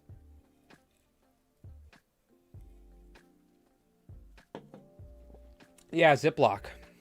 Right? A Ziploc, that's always what I've done pretty much. But there's got to be like a more elegant way. I know for boats they have these like square boxes with little hooks. There's like hooks on the lid so you can stick it through the hook eye. The musky guys use it, but there's not really. You can, I guess, technically if you had like one of those belt plug. You know how for like plug fishing they have those belts that you can slip a plug into, and they're like the round holes. They have the like tube material where you hang the hooks on. You know what I'm talking about. Like a plug bag, but for like your waist or something. I guess you could have something like that, and then some sort of lid system on each top, and then have hooks on the caps of those plug tubes. And then what you could do is you could pull the cap off a specific plug tube, and inside the cap would be a big bunker fly sitting on the hanger. So I'm surprised somebody hasn't done that for striper guys yet. So there you go, multi-million-dollar idea. Just give me 5%. All right, I need to fix my boat. Everybody's fishing with beast flies nowadays. How are you going to keep your beast flies nice? You need the Li Flies Mike Mega Fly Organizer or something. All right, we'll come up with a name. I say we, but I'm only getting the 5% chat, not you, okay? No. Your fly wallet holds about 4 or 5 hollows? Yeah. I was thinking about just making like a simple leather wallet, but have it be like a, you know, fold over with a clasp on the back or magnet, and have it just be pretty long and skinny. Then I could like stick it in my pocket or stick it in my waders or something, you know? But it'd still be a little bit more durable than a Ziploc bag, you know? All right. You got a couple more. Do one more all white collar, and then we'll add a little pink and blue on the last two up top. That's the way I usually do it. Simple. Keep it simple, stupid.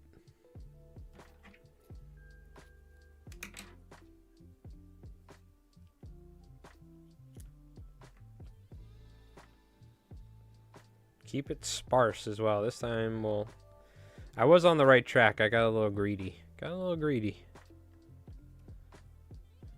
It's It's like a little devil on my shoulder. Add more bucktail. Do it. Yeah, it's got to be long. That's the issue, right? A lot of like fly wallets are really small and stuff because it's more like salmon fishing inspired or trout. I'm going to make myself like a custom saltwater fly wallet. Problem is, got a bad back. Backpacks are out of the option. Can't wear a backpack while fly fishing. The waders and just fly fishing already can kind of mess with my back after a long day. So I can't wear backpacks, and having a bulky fly box in my waders is not really an option because that gets annoying. So like having something that's thin and sparse that I can slip in a pocket of my waders or slip into my waders, you know, is what I do, is what I want or what I'm looking for.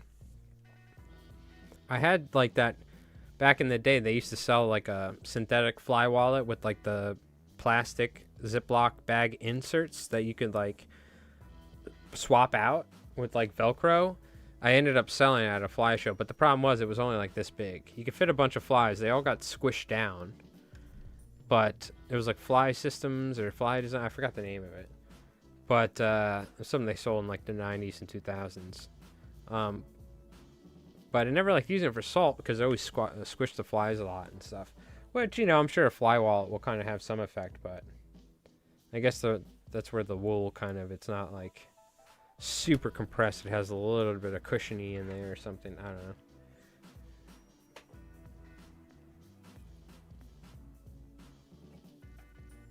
know.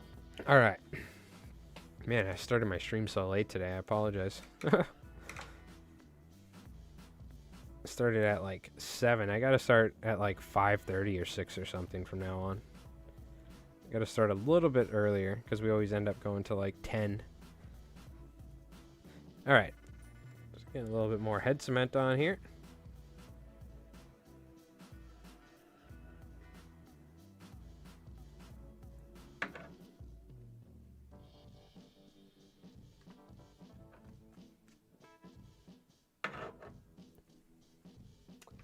If you keep a vest lean, it can be okay. What do you mean by a vest lean? I don't fish with a vest. The least amount of weight I can have on my upper body is generally the better. That's one of the things I try and do. Even wearing like bulky sweaters with waders is like a pain in the ass sometimes.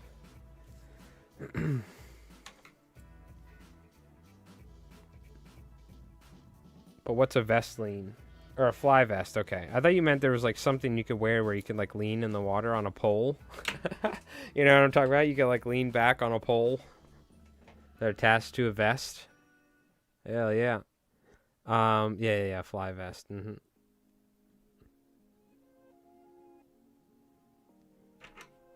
Yeah, you should try and go pretty sparse. Not a lot of anything too bulky, and also nothing too heavy material wise, because right now all I have is a pair of neoprenes. That's what I fished with last year, and that's already heavy enough. But I bought a cheap pair of like plastic waders. They are so uncomfortable though. I can't even like wear them. Forgot I had those, dude. They're like such crap.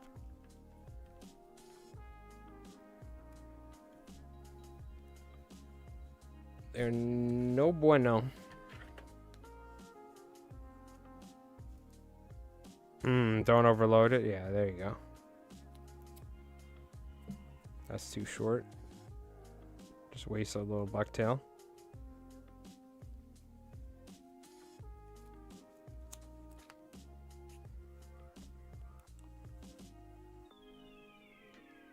Keep using the dirty bucktail. I like the look of it. We'll pretty much just now do one more tie on top of this here, because I ran out of room, but that's okay. Again, we're going to keep it pretty sparse.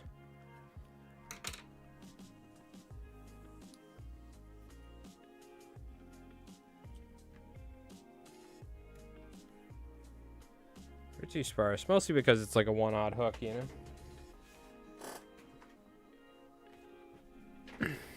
Yo, Dad Life, what's up? How's it going? Hope you're doing well.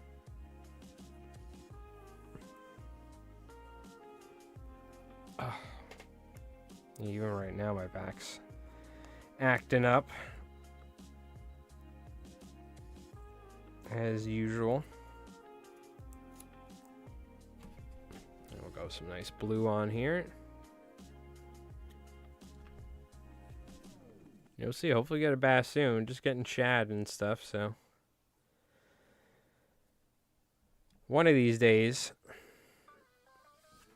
we'll get another striped bass in this little back pond over here.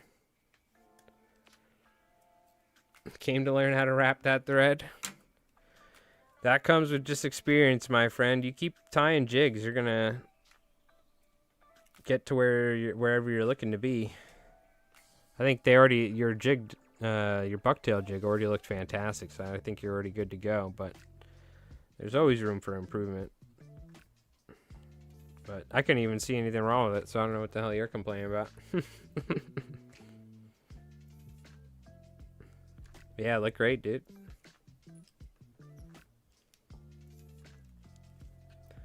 You don't need to learn anything. You're a pro already, Mr. Hotshot. There we go, that works. Again, reusing the peacock curl, I don't care, works completely fine. Fish don't care. You totally stabbed yourself 3 times. Yeah, that'll happen. I don't feel anything anymore, dude. My fingers are like numb to hook points. Just from fishing and fly tying for so long, I've poked my fingers so many times that I just don't even I don't even feel it.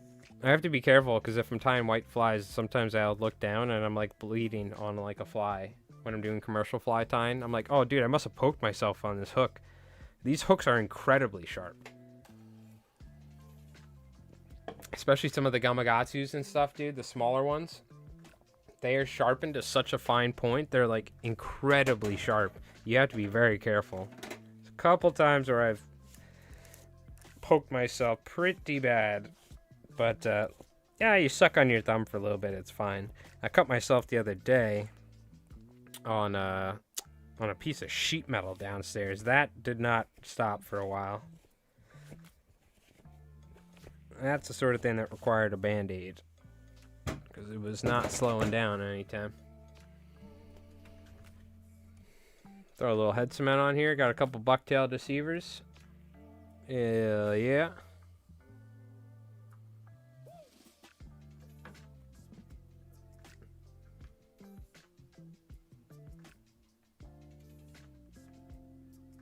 Okay. Very nice, very nice.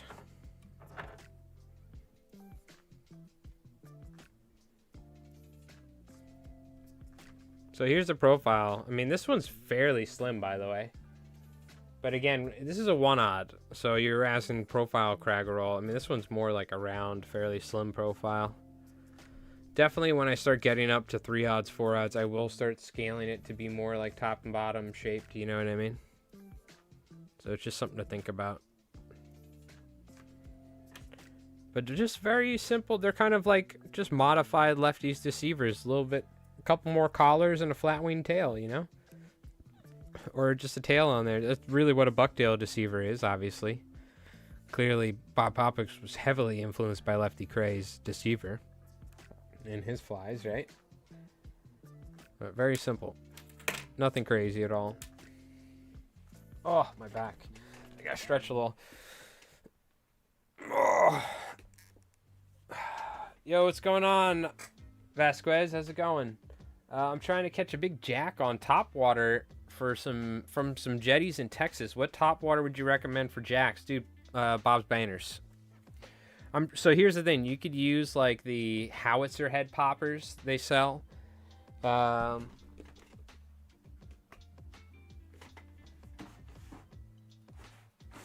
is that? You could buy these things. These are howitzer heads. And these are really cool. And you just tie a bunch of synthetic material off the back, and then you do a dubbing brush head right behind it, and then you slip this over the dubbing brush, and I guarantee you that'll work just well. But what I always love fishing is a bob spainer, which we could take a look real quick.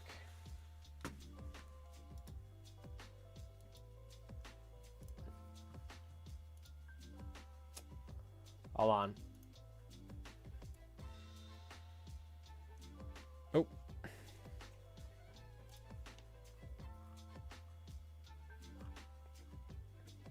This right here. Now this is how I tie them for nowadays, is with a circle hook.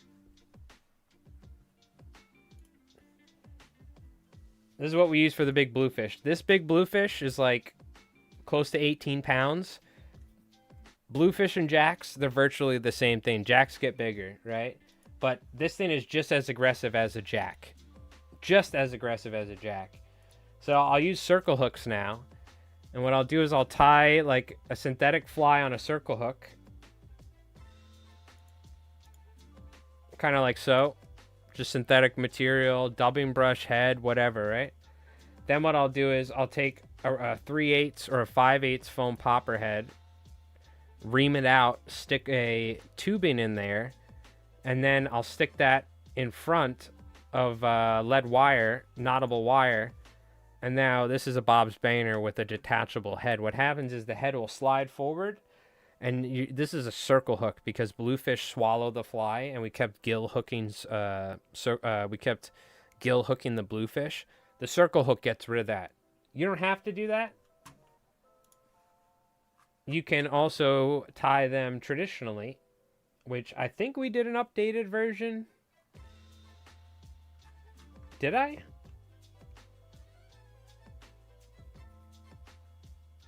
I did. I had to have. Because there's the pink and... Where's that? Where is that one? There's that one right there. Where is it? Am I dumb? Do you guys see the banner? Where is it? Gurglers will also work.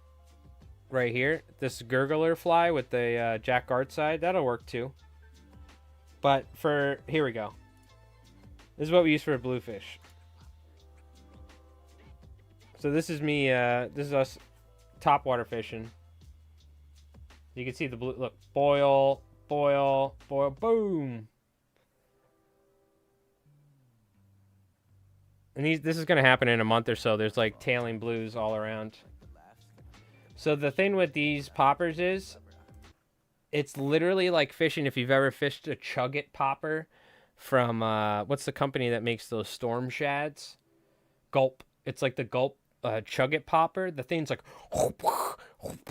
it just makes so much noise. So if you're fishing for jacks, dude, this is it. Gamakatsu spinnerbait hook, because you need a long shank hook, and this hook's fantastic. And what you do is bucktail, a staz, that's it, flash, and again popper head, like this. And this is Bob Popovic's fly. And I'm telling you right now, yeah, the chug bugs, this is like a fly chug bug, essentially. Now, you can fish the other ones with the cupped mouths and everything, like this. And these are great, too. But I'm telling you right now, this original bob spainer, this thing, wait till you fish these things. They're like, whoosh, psh. It is definitely like you need, like, you need to get a little rhythm down, too. You need to, like, pop it, like really hard pop, let it wait, really hard pop, but I'm telling you, it's just going to make so much noise. And you can tie like 30 of these and they'll get destroyed, whatever, but it doesn't matter. They're so easy to tie. So really good fly right here. Really good fly. This is what I recommend right here. Very good. So bob spainer, we got multiple videos on the fly on the channel you can check out. Yeah, we used to take the front hook off a chug bug, take the rear treble hook off a chug bug, and then we'd stick a single hook off the rear, and we would use the chug bugs for bluefish that way. Because if you have two treble hooks on a... first off, treble hooks in general are really bad for fish. They just tear a fish's mouth open in general. And if you ever caught a fish with a treble hook and the fish is shaking like crazy, that's how dudes end up with treble hooks in their hands while a fish is still attached to it.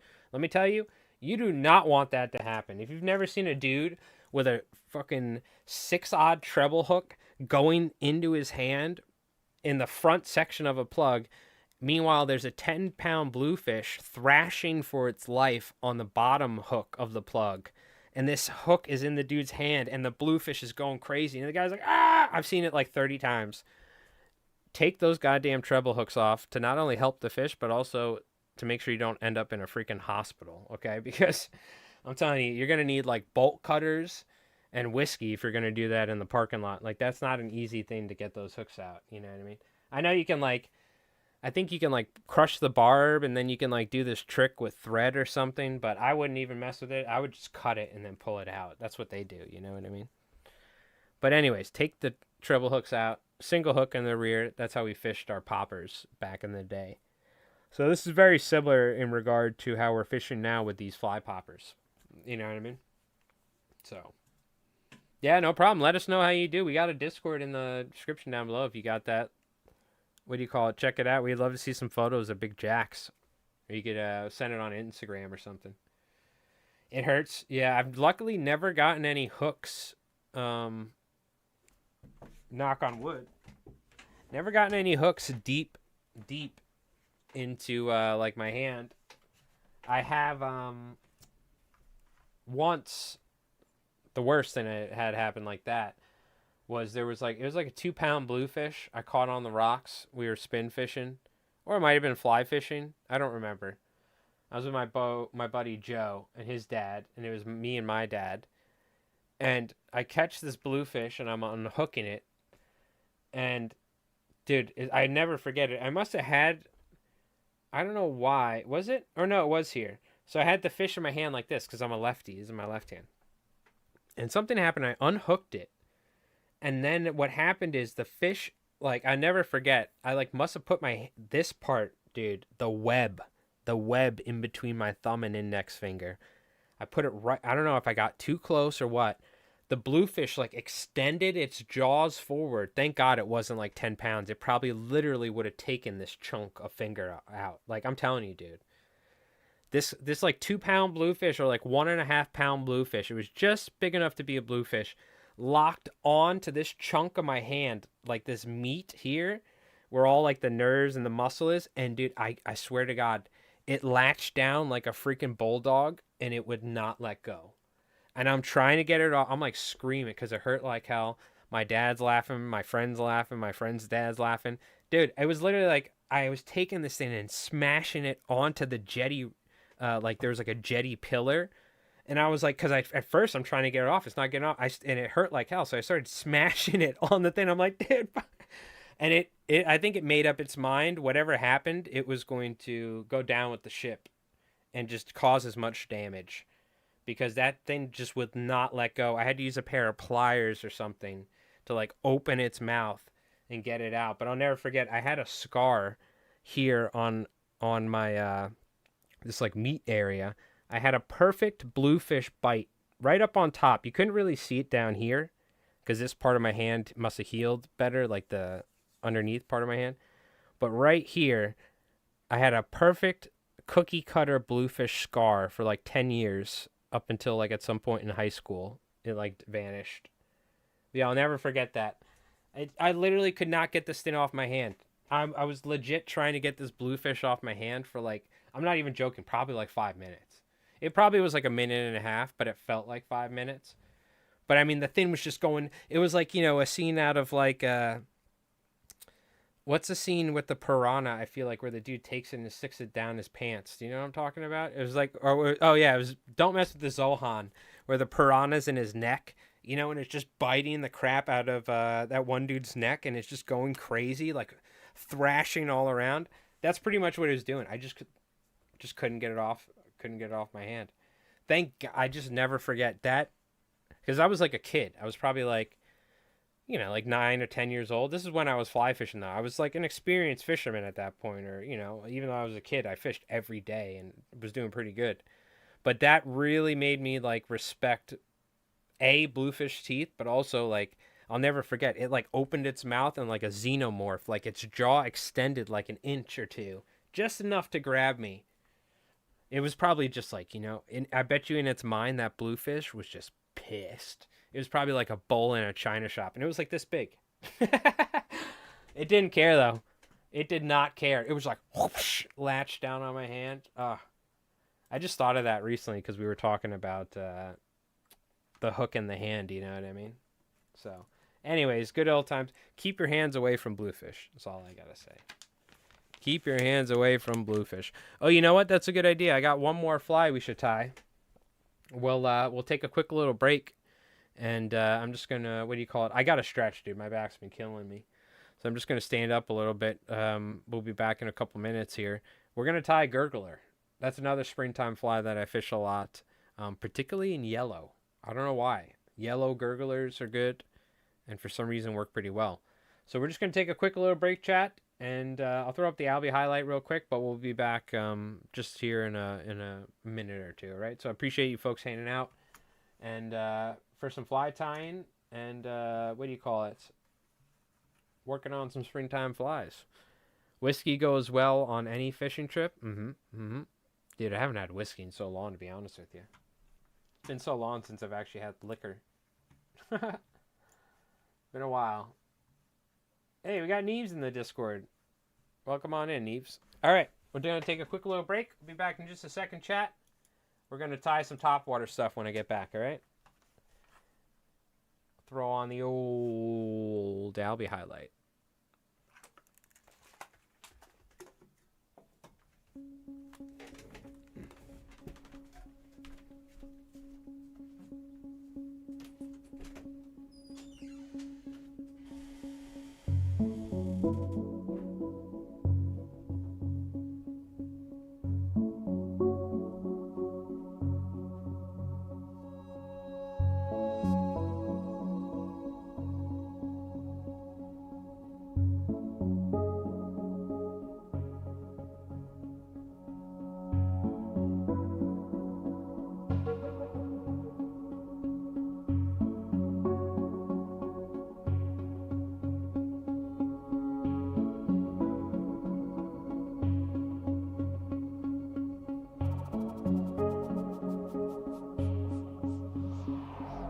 Yeah, dude.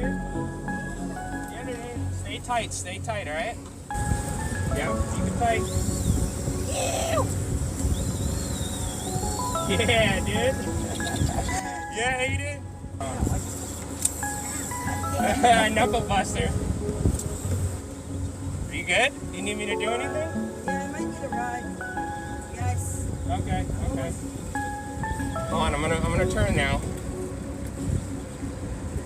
I'm gonna try and get on the valve. Yeah, get on the valve. All right, you're doing good. Keep doing your thing. I'm gonna move us away.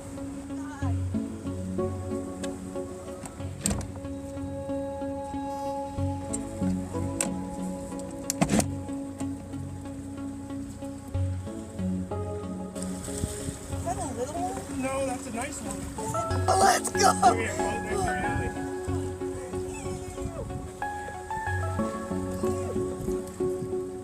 Good job. That's sick.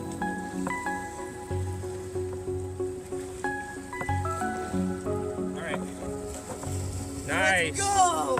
Woo! Albie slap! Good job, dude. Yee!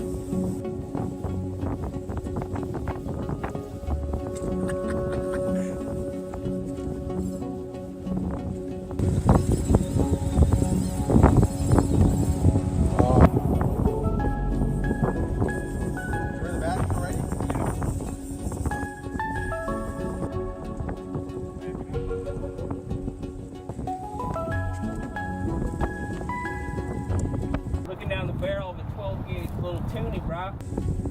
On the alligator too.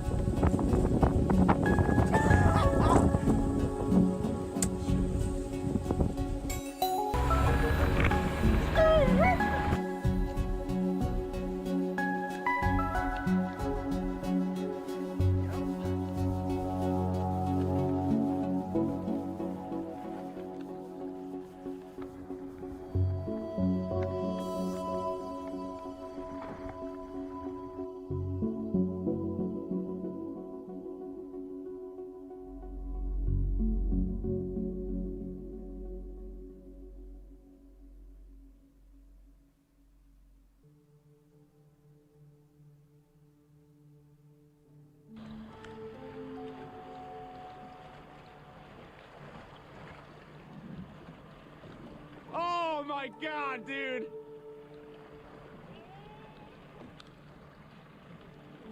What the fuck?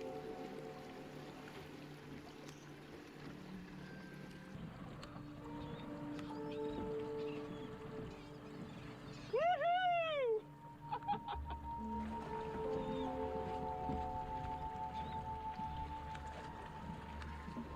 Oh my God.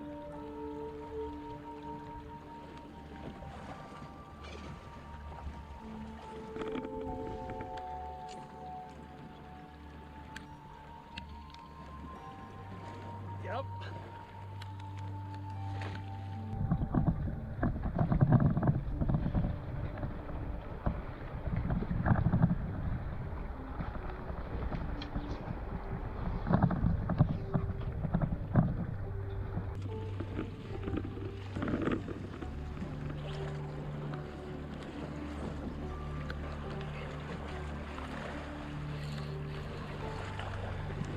Oh my God!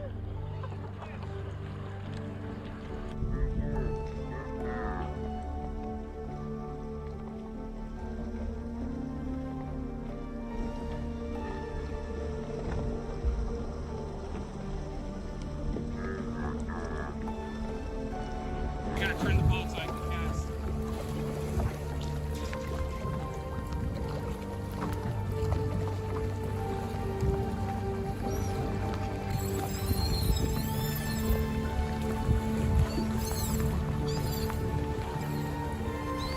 Oh my God, dude!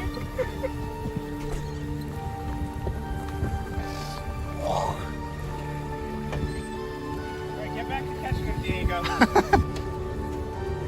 Oh God, did you guys fucking hear that? There's a shark.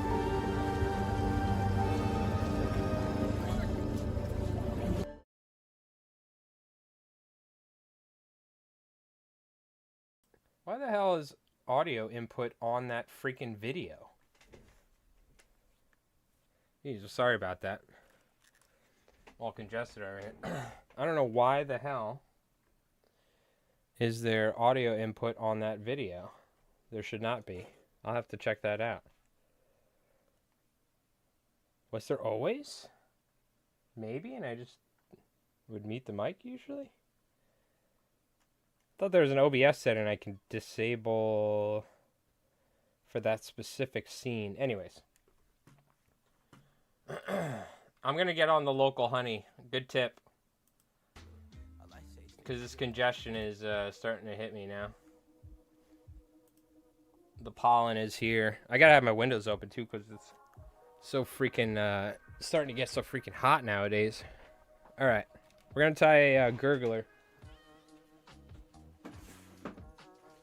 Unfortunately, I don't have yellow foam, so we're going to use white. We're going to use some white foam, stick-on foam. We're going to go double stacked. And we'll just use yellow hackle and all that, and bucktail for the most part. Which, didn't we just use yellow the other day?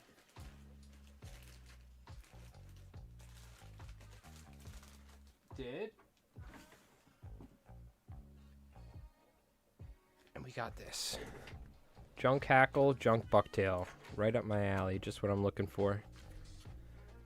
We'll do another little one-odd.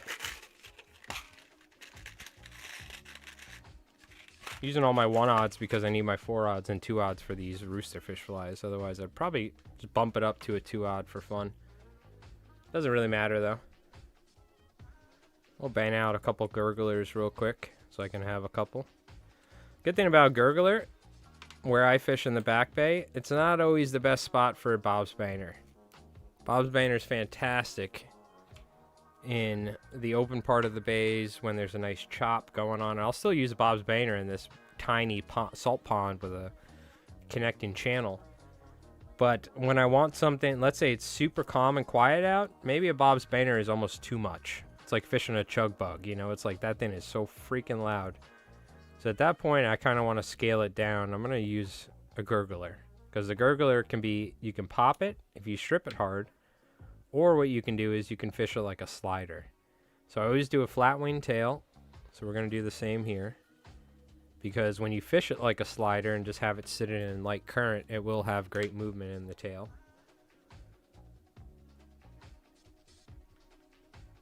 So just have, you know, I should have left the bucktail longer, and I should have just had to go the whole length of the shank anyway, so I can cover some of the shank up, but whatever. Get a nice sturdy tail on this thing, a little support.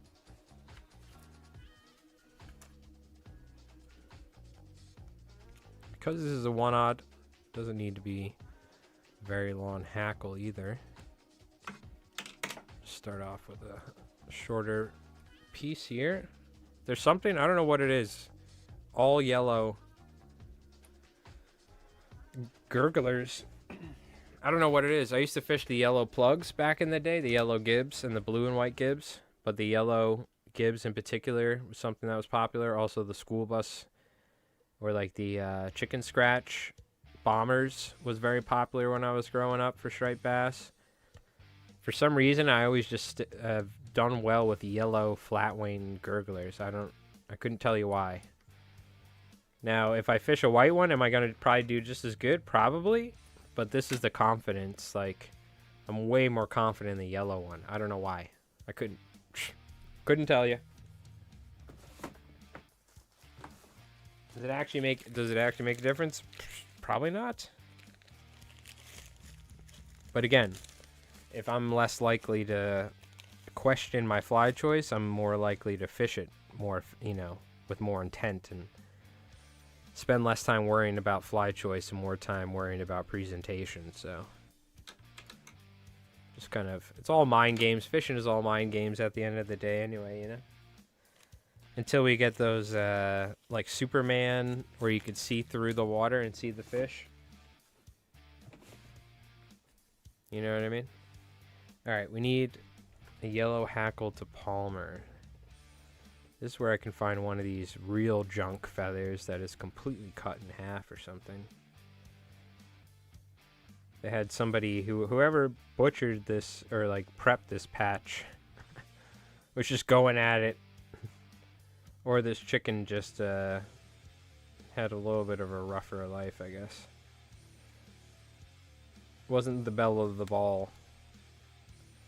Yeah, I need something. I don't want to use my really long ones because I kind of want to keep those. This will work though. I got to get some more hackle, man. I'm out of yellow, all sorts of colors I could use.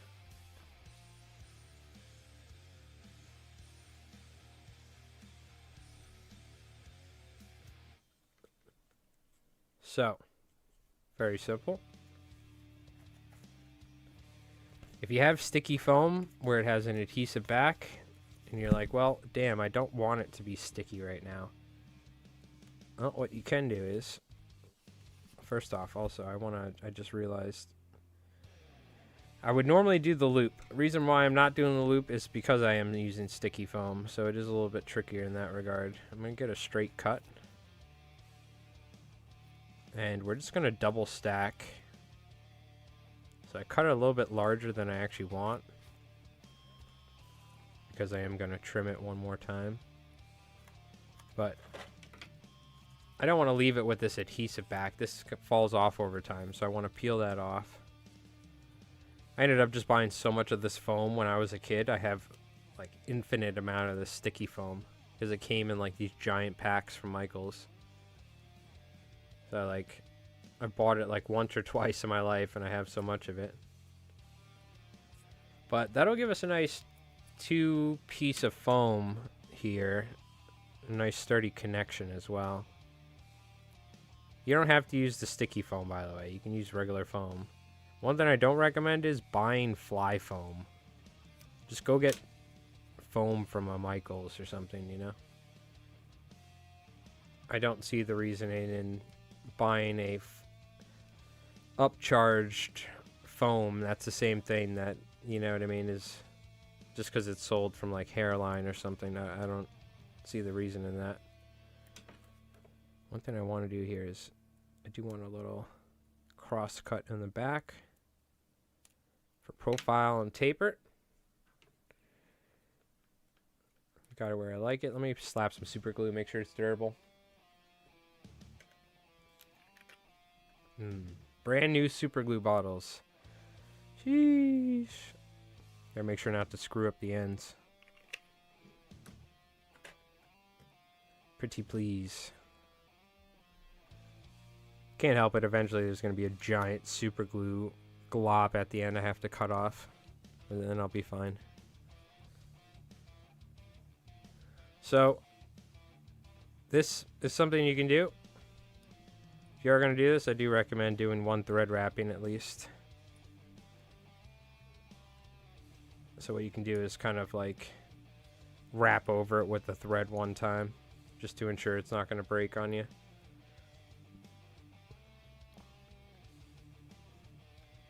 Then we just palmer. Arnie Palmer.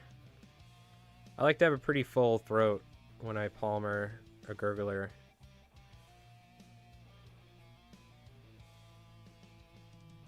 And if you just scale this down, make it really small, you got yourself a shrimp fly, by the way, if you're ever looking for a good shrimp fly.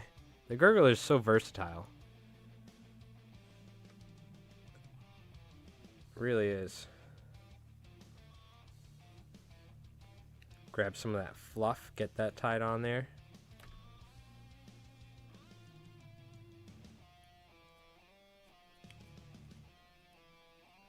So now something that's important I like to do, I like to spread that hackle off to the sides like this. I guess we don't have to worry about vertical streams today, so let me zoom in for you guys, because I forgot to do it. But that just makes sure that all the hackle is going to be out on the bottom, on the sides. It gives us that kind of like the whiskers off the side of it, you know? Which is just going to have more movement.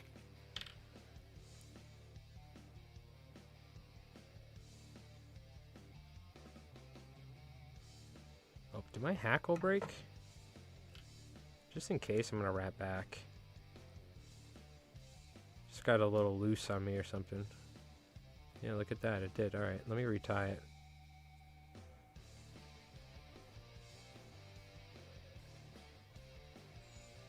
Probably because I broke it at the end, it just snapped. I probably didn't get a good connection.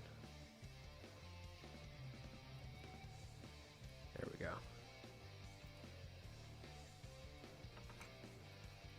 Damn you, hackle! Get out of here. Oh, we got a vacuum. As usual. I like vacuum like 5 times a week, by the way. Always vacuuming. Throw a whip finish, put a little super glue, then tie the top on. I throw a whip finish just a little durability sake, you know? In case things do pop apart. Random bluefish or something shows up in the mix. And like I said, the flat wax nylon's so good, it like cinches down into its own thread, so makes it a very durable fly with the flat wax nylon, I find.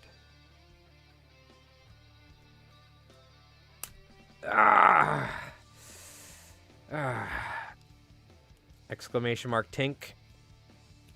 Look, I like to live my life on the edge, chat. Alright? One thread break at a time. That just goes to show you, though, I put a lot of pressure in my thread. I put a lot of pressure in my thread wrapping. That's how I like to do it. We got super glue on there. I'm just going to wrap this down. I'm going to whip finish, tie knots, wrap the back. We'll be fine. One thing I do want to do is cut this somewhere down around here and tie on it.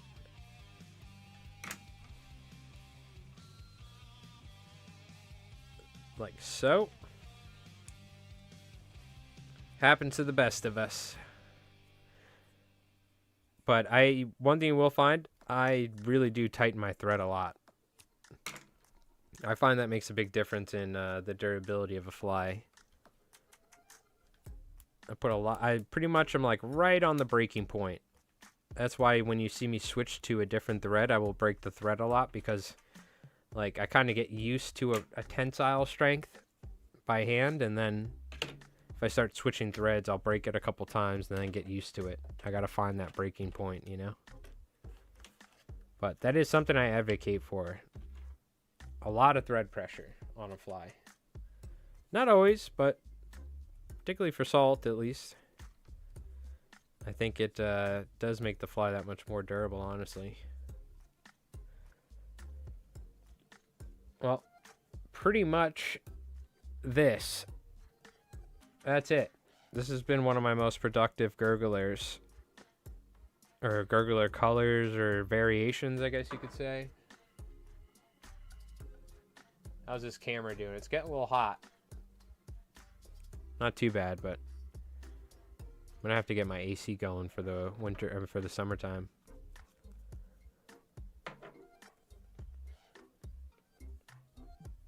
But yeah, very simple. Again, in this fly right here, you can fish it like a, what do you call it? You can fish it like a slider, or you can fish it like a popper. Right? Where's the secret sauce in the throat? Well, that's the thing. I haven't been fully converted to fluorofiber. I haven't started putting fluorofiber in every single fly. But we'll see. Maybe upon further testing, I will be converted. But I'm not 100% there yet. So, well, I'm still keeping it old school at the moment. I am experimenting, particularly with a lot of the Callan's flies. But how about we tie another one? Because we still got some time here. And I would like another one for the fly box.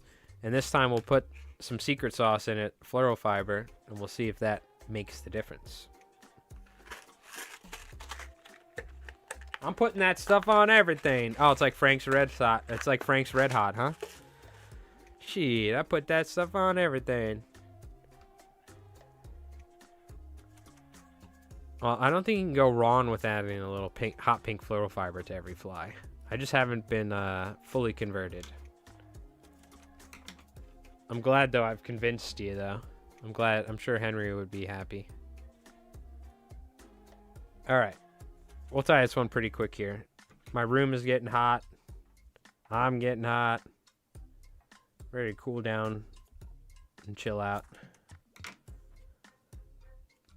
We probably are going to be doing our first fishing stream. I'm going to try and do it multi-stream. Our first fishing stream of the year. To both YouTube and Twitch. At some point during the week. Maybe like Monday, Tuesday, I'm going to try and do it. Or like something like that. So stay tuned for that. It'll be our first fishing stream on YouTube. We've been doing it on Twitch for years. But I couldn't wrap my head around it, or maybe it wasn't working at the time, or whatever, or I just couldn't figure it out myself last year. So, but it seems a little bit easier now. It also didn't. I guess maybe I thought I could like sign in to restream through Stream Elements, but we're just gonna do the RTMP thing. So, just put the stream key in. So that'll be fun. We'll see how it goes. Don't expect too much, alright? I could barely catch a striped bass last year, but we're going to give it our all. Yeah, we'll get it squared away. A Staz body? Yeah, you could do an Staz body 100%. I kind of like the hackle body. I'm not... I don't really go super, super duper flashy on my flies, but you can 100% use an Staz body. Definitely. It's funny, you know... I have a good amount of Gurglers I've tied in the past with a Staz, but I always gravitate towards the hackle ones. I don't know why that is, but I usually go towards the hackle ones, it seems like. In the throat, that is. You know what I mean? I don't know why, though, but with the Bob's Banners, for instance, you know, we use the Staz, works fantastic. And I have done a lot of, like, shrimp Gurglers. If I'm doing shrimp Gurglers, I'll use the Staz. Or if I'm tying them for, like, bluefish. But I feel like for... stripers, I kind of like at times having just a hackle one. I don't know.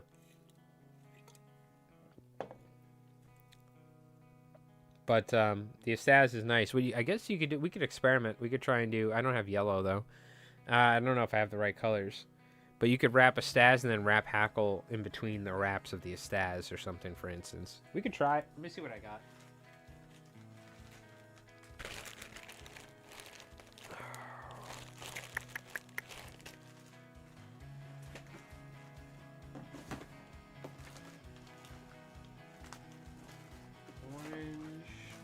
You know, screw it. We're gonna use the orange. I like orange anyway. Starting to like orange and striper flies a lot more. I don't know what it is.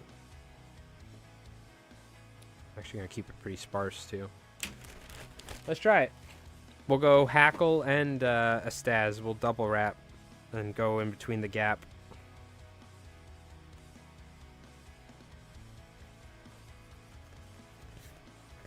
Got our body cut.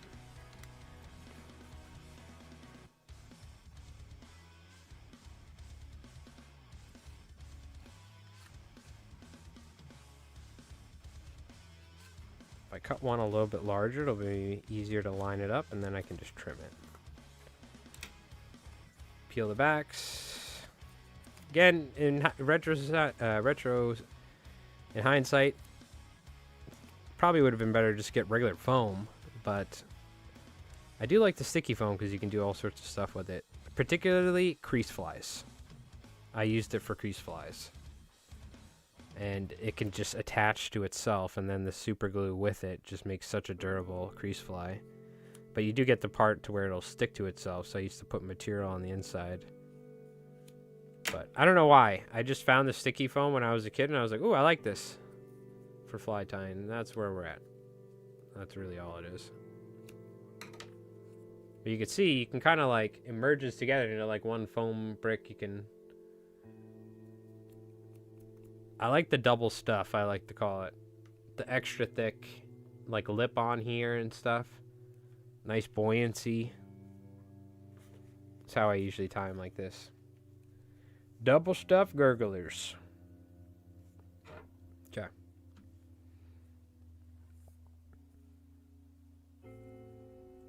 Well, I probably still cut off too much of staz, but that's okay.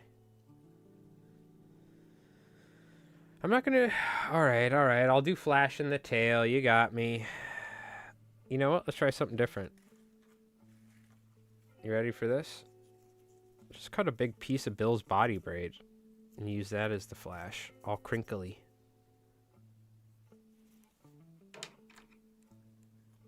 Check this out.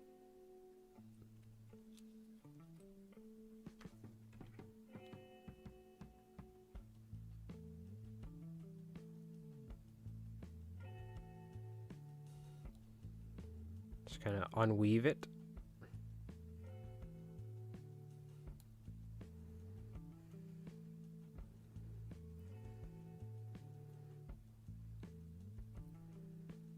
Like so.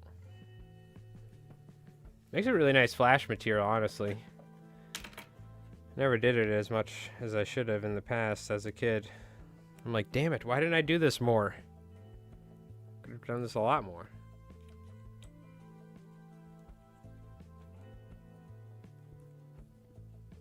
Staz.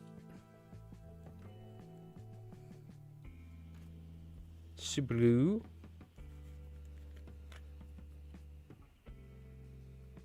I like to do the little super glue and then slap her down.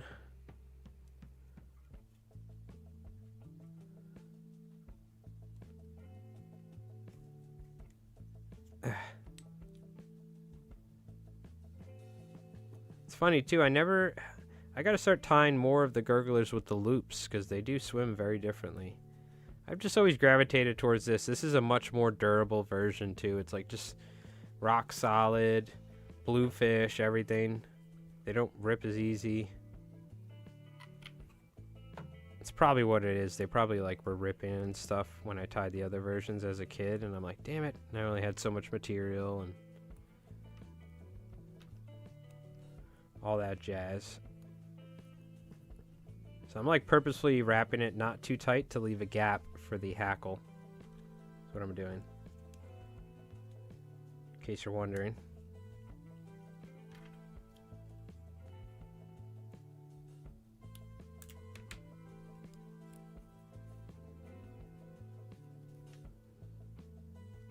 And I think I'm gonna skip the hackle on that part because that'll rip pretty easily.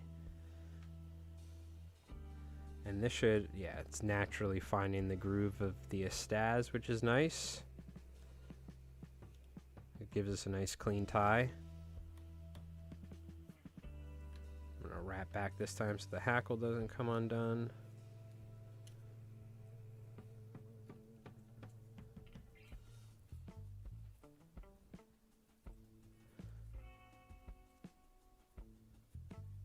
Just try and get this evenly spread. It looks like it's gonna favor one side a little bit, but that's fine. Just because the way we wrapped it down. And I kind of like to do a test like this. I like to get the foam bent a little bit, and then I'll go ahead and... It just makes securing it down that much easier. You know what I mean?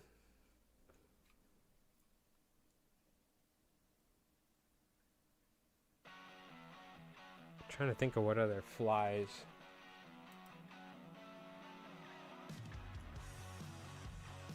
we need for the springtime.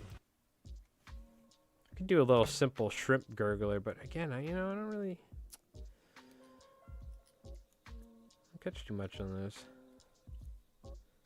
We could do like a general practitioner style fly. I want the lip to be like that.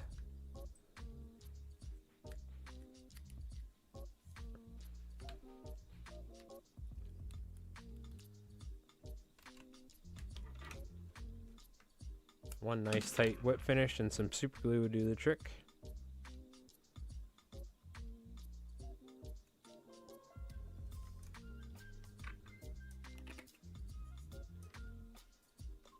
Yeah, it looks nice with the Estaz and the hackle mixed in there. Flashy, but not too flashy. Because I like the flash to get cut down a little bit, you know? I don't want it to be super duper flashy. I'm kind of fishing in. It's pretty shallow-ish water for the most part. I don't like them to be like I wouldn't fish with like a mush mouth back there in the spring, you know? Doesn't mean you can't, but I just prefer less flash. Especially also the Kenny Abrams like mentality about that stuff kind of changed my mind. When it comes to like more flash, less flash, you know what I mean, stuff like that for stripers in particular. So just like some subtle flash, you know what I mean.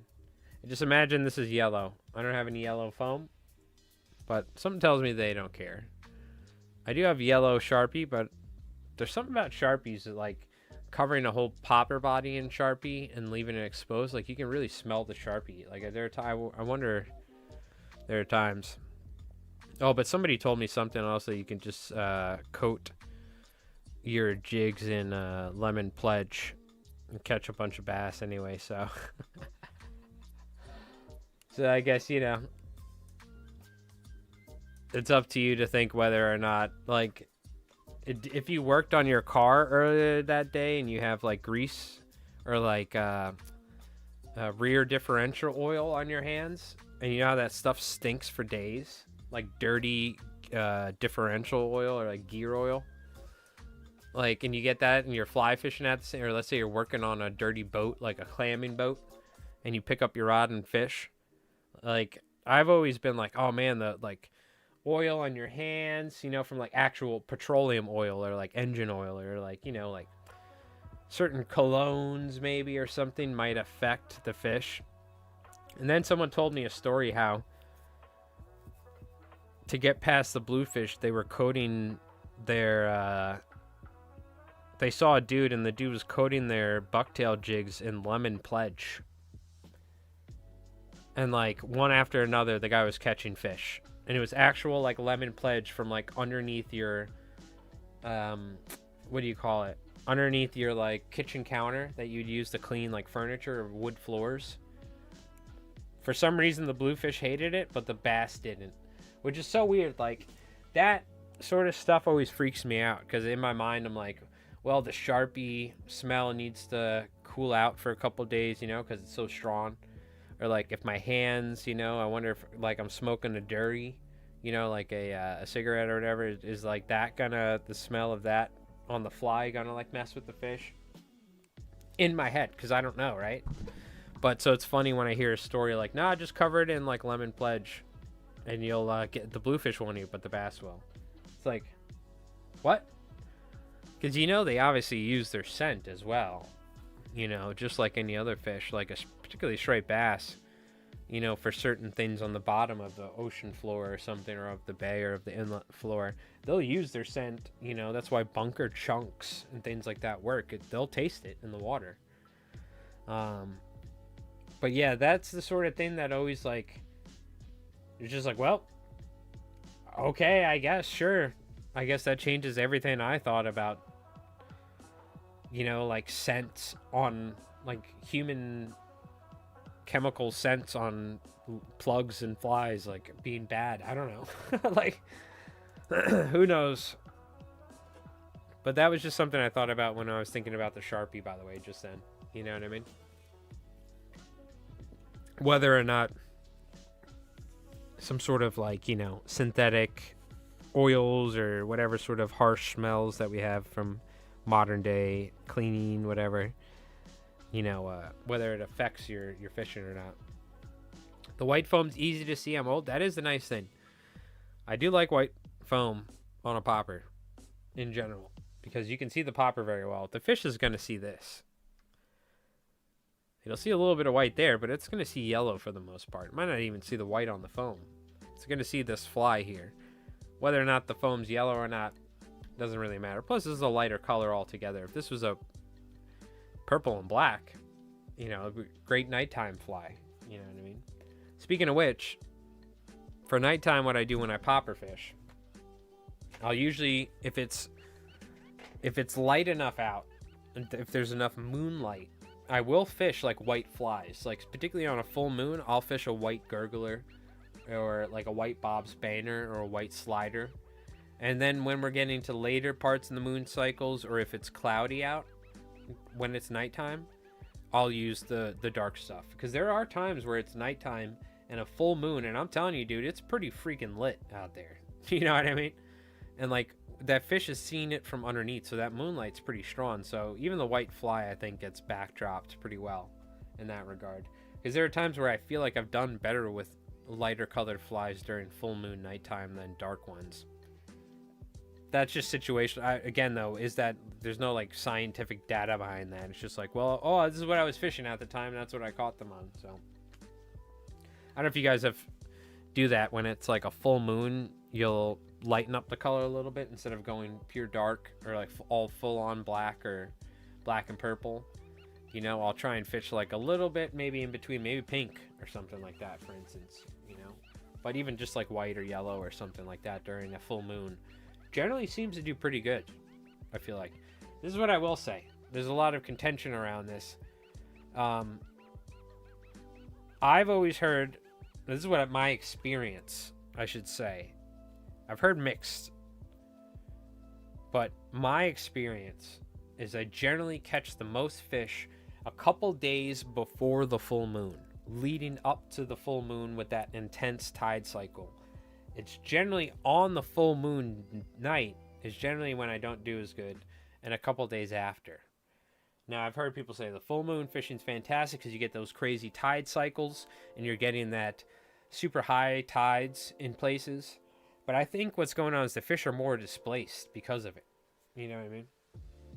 But I personally haven't done crazy during full moons themselves. I have had some days where there's been blitzes, or good feeds at night. But I generally find it's like the week up until full moon, like the 3 days before full moon, when the tide's really ripping and the current's zooming. That's when I generally tend to do the best. I don't know if you guys, if that's a similar sort of thing or not for you folks. But I've had people tell me they do better on full moons, on the week after a full moon. But it seems like me personally, it's the week before a full moon leading up to it, the best fishing. So, I don't know. I wonder what your folks' experience is with it. I'm going to get out and do some more night fishing this year. Last year I didn't do as much. I did. I mean, I went out there. I think there was a couple of times where I went out at like 1 or 2 a.m. last year, specifically in May. I'm trying to catch giant weakfish, or any weakfish from shore by my house. I've caught them in other places, but I know they freaking gill net in the bay over here. They caught like 1,000 pounds a couple years ago, like giant weak fish right by where I fish. And I've never caught a weak fish ever on the fly in this location, and it seems like the perfect place for it. So I think I got to go late at night or something. I really don't know. I think they're only coming up in that area at night because they set the gill nets at night. So, God, I hate gill nets in general, but what are you going to do? What are you going to do? All right, chat. Well, I tell you what, let's take a look at the Discord. See if there's any new flies in there. And see what's up. And then we're going to wrap things up. I'm going to go make some food. So, I think we got this. I don't think we got to see this. But check this out. Minsk and Boo, who is down in Florida, who used to be a New Yorker. New Jersey, New York. I think a New Yorker. But check that out. Big old tarpon. I think. I'm assuming that's what that is. Yeah, there you go. He does a lot of tarpon fishing. Usually posting smaller ones, though, in canals. This looks like he went out and either with a guide or on his boat and specifically went for some big boys. Or maybe this is like... I wonder if this is even Florida, if this is somewhere else. But it looks like it. Yumi going out fishing. So I guess Yumi's working on learning fly fishing too, which is awesome. But this is like your classic back bay fishing, you know? So I don't know if this is wind or this is actual structure, but you can see right there. But like this is like your classic rocky kind of soft sand back bay fishing right here, you know? Coves, bowls, things like that. And we'll take a look. I think we saw everything, but yeah, Zeke with some beautiful hollow flies, by the way. Shout out Zeke. Looks like he's throwing some fluorofiber in there, I think. Gee. Hell yeah. Very nice, very nice. See, he's got a video of this thing. Oh, yeah. I think he's got his boat in the water, I think, at this point. And some nice hurls. I like the white. That's cool. Albino peacock hurl or something like that. Or bleach, maybe, or something. I don't know. Nice. Very good. Very good. Good profile, too. Killer. Cowan's upside down jig by Yumi. Very nice. This is Frankenstein's crawdad. Killer. Killer. Again, great job with that, dude. The floss looks cool, dude. I don't use that stuff enough. And Calvin over here. Again, just killing it. So these are what you're fishing, right? These bunker hollows. Yeah, dude. Jeez. Like 12 hackle in there. I love it.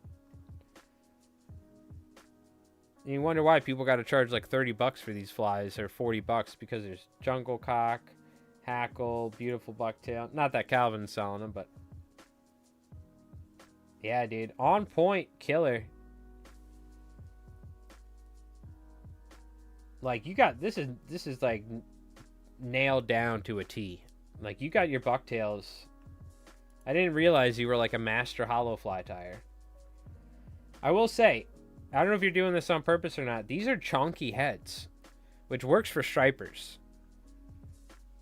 For roosters, they wouldn't sink quick enough. But are you doing it on purpose, or you're leaving them extra chonky to push water? Because I trim mine way down more than these. I'm just curious why, because it might be a specific reason. You're using giant hooks, so it should keel, right?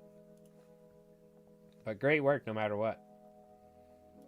We got Murano with some trout stuff over in Europe. Very nice.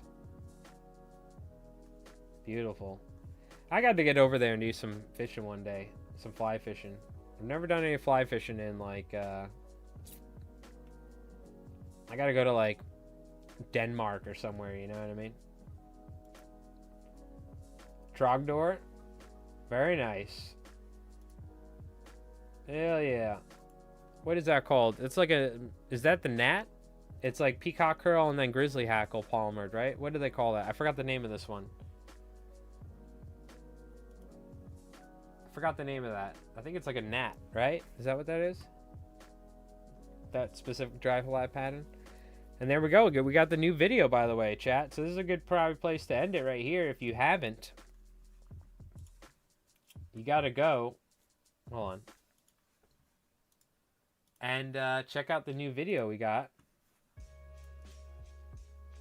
And I would be very, very much appreciative if you, what do you call it?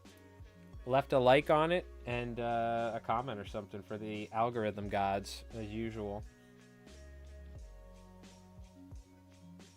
I'll watch a couple ads on my own channel. I'm down bad, dude. I got to get the ad revenue. Let's go. But yeah, right here, dude. Perfect fly for the start of spring striper fishing, tying the 3-feather flatwane. So if I do scale it down and I'm not fishing searching flies, this is generally what I'll do.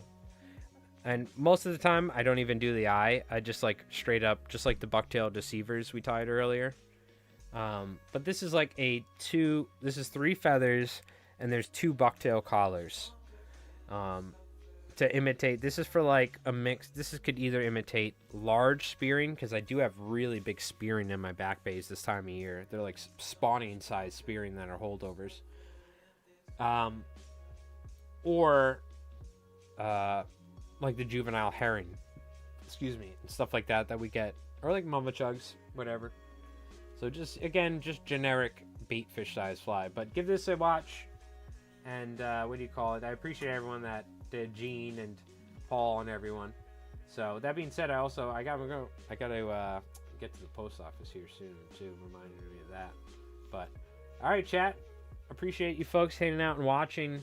We tied, let's see, 5 flies, not too shabby. Couple bucktail deceivers, little Cowan's bait fish, adjustable jig weight, and what do you call it? Couple gurglers, not too shabby. Well, I appreciate you folks hanging out and tuning in for some fly tying on this Friday night. Again, thank you so much, chat. I hope you folks have an awesome weekend. If you are going out fishing, good luck. I'll probably do a little fishing myself. But again, look forward to probably early next week. At some point, we're going to do like a test and probably go and do some fishing, multi-streaming. So we'll use my phone and we'll go fishing down here at the creek. So unfortunately, I lost the pole. I used to put my backpack on and stuff like that. It all washed away. So I'm going to have to wear it on my chest so it like moves around. I try to be good with it. I got it strapped and everything, but we're working with what we got. But we are going to be doing some fishing streams. So look forward to that. But chat, thank you again so much for watching. Hope you folks have an awesome weekend. Have an awesome Friday night. And we'll see you at some point next week for some fly tying, all right? I'm going to shut this off here. Sucker needs to cool down a little bit. But Gene, thank you so much. Dad Life, Calvin, Neves, thank you so much for hanging out as well, joining the Discord. Vasquez, Jim, in case I'm missing anybody, thank you so much again. Craggerl for hanging out and chilling. Have a nice weekend, everyone. Looking forward to some action videos. Oh, me too, believe me. We had some Albie videos. We didn't have a lot of striper videos last year because I think I could count the amount of striped bass I caught on my hands and my feet. So it wasn't many.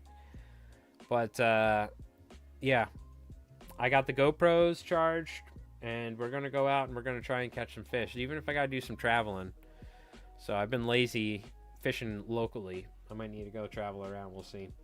But all right, chat, you take it easy, have an awesome night. You what do you call it, stay safe out there, and I will see you folks some point next week for some fishing streaming. All right, so all right, chat, you have an awesome weekend, have an awesome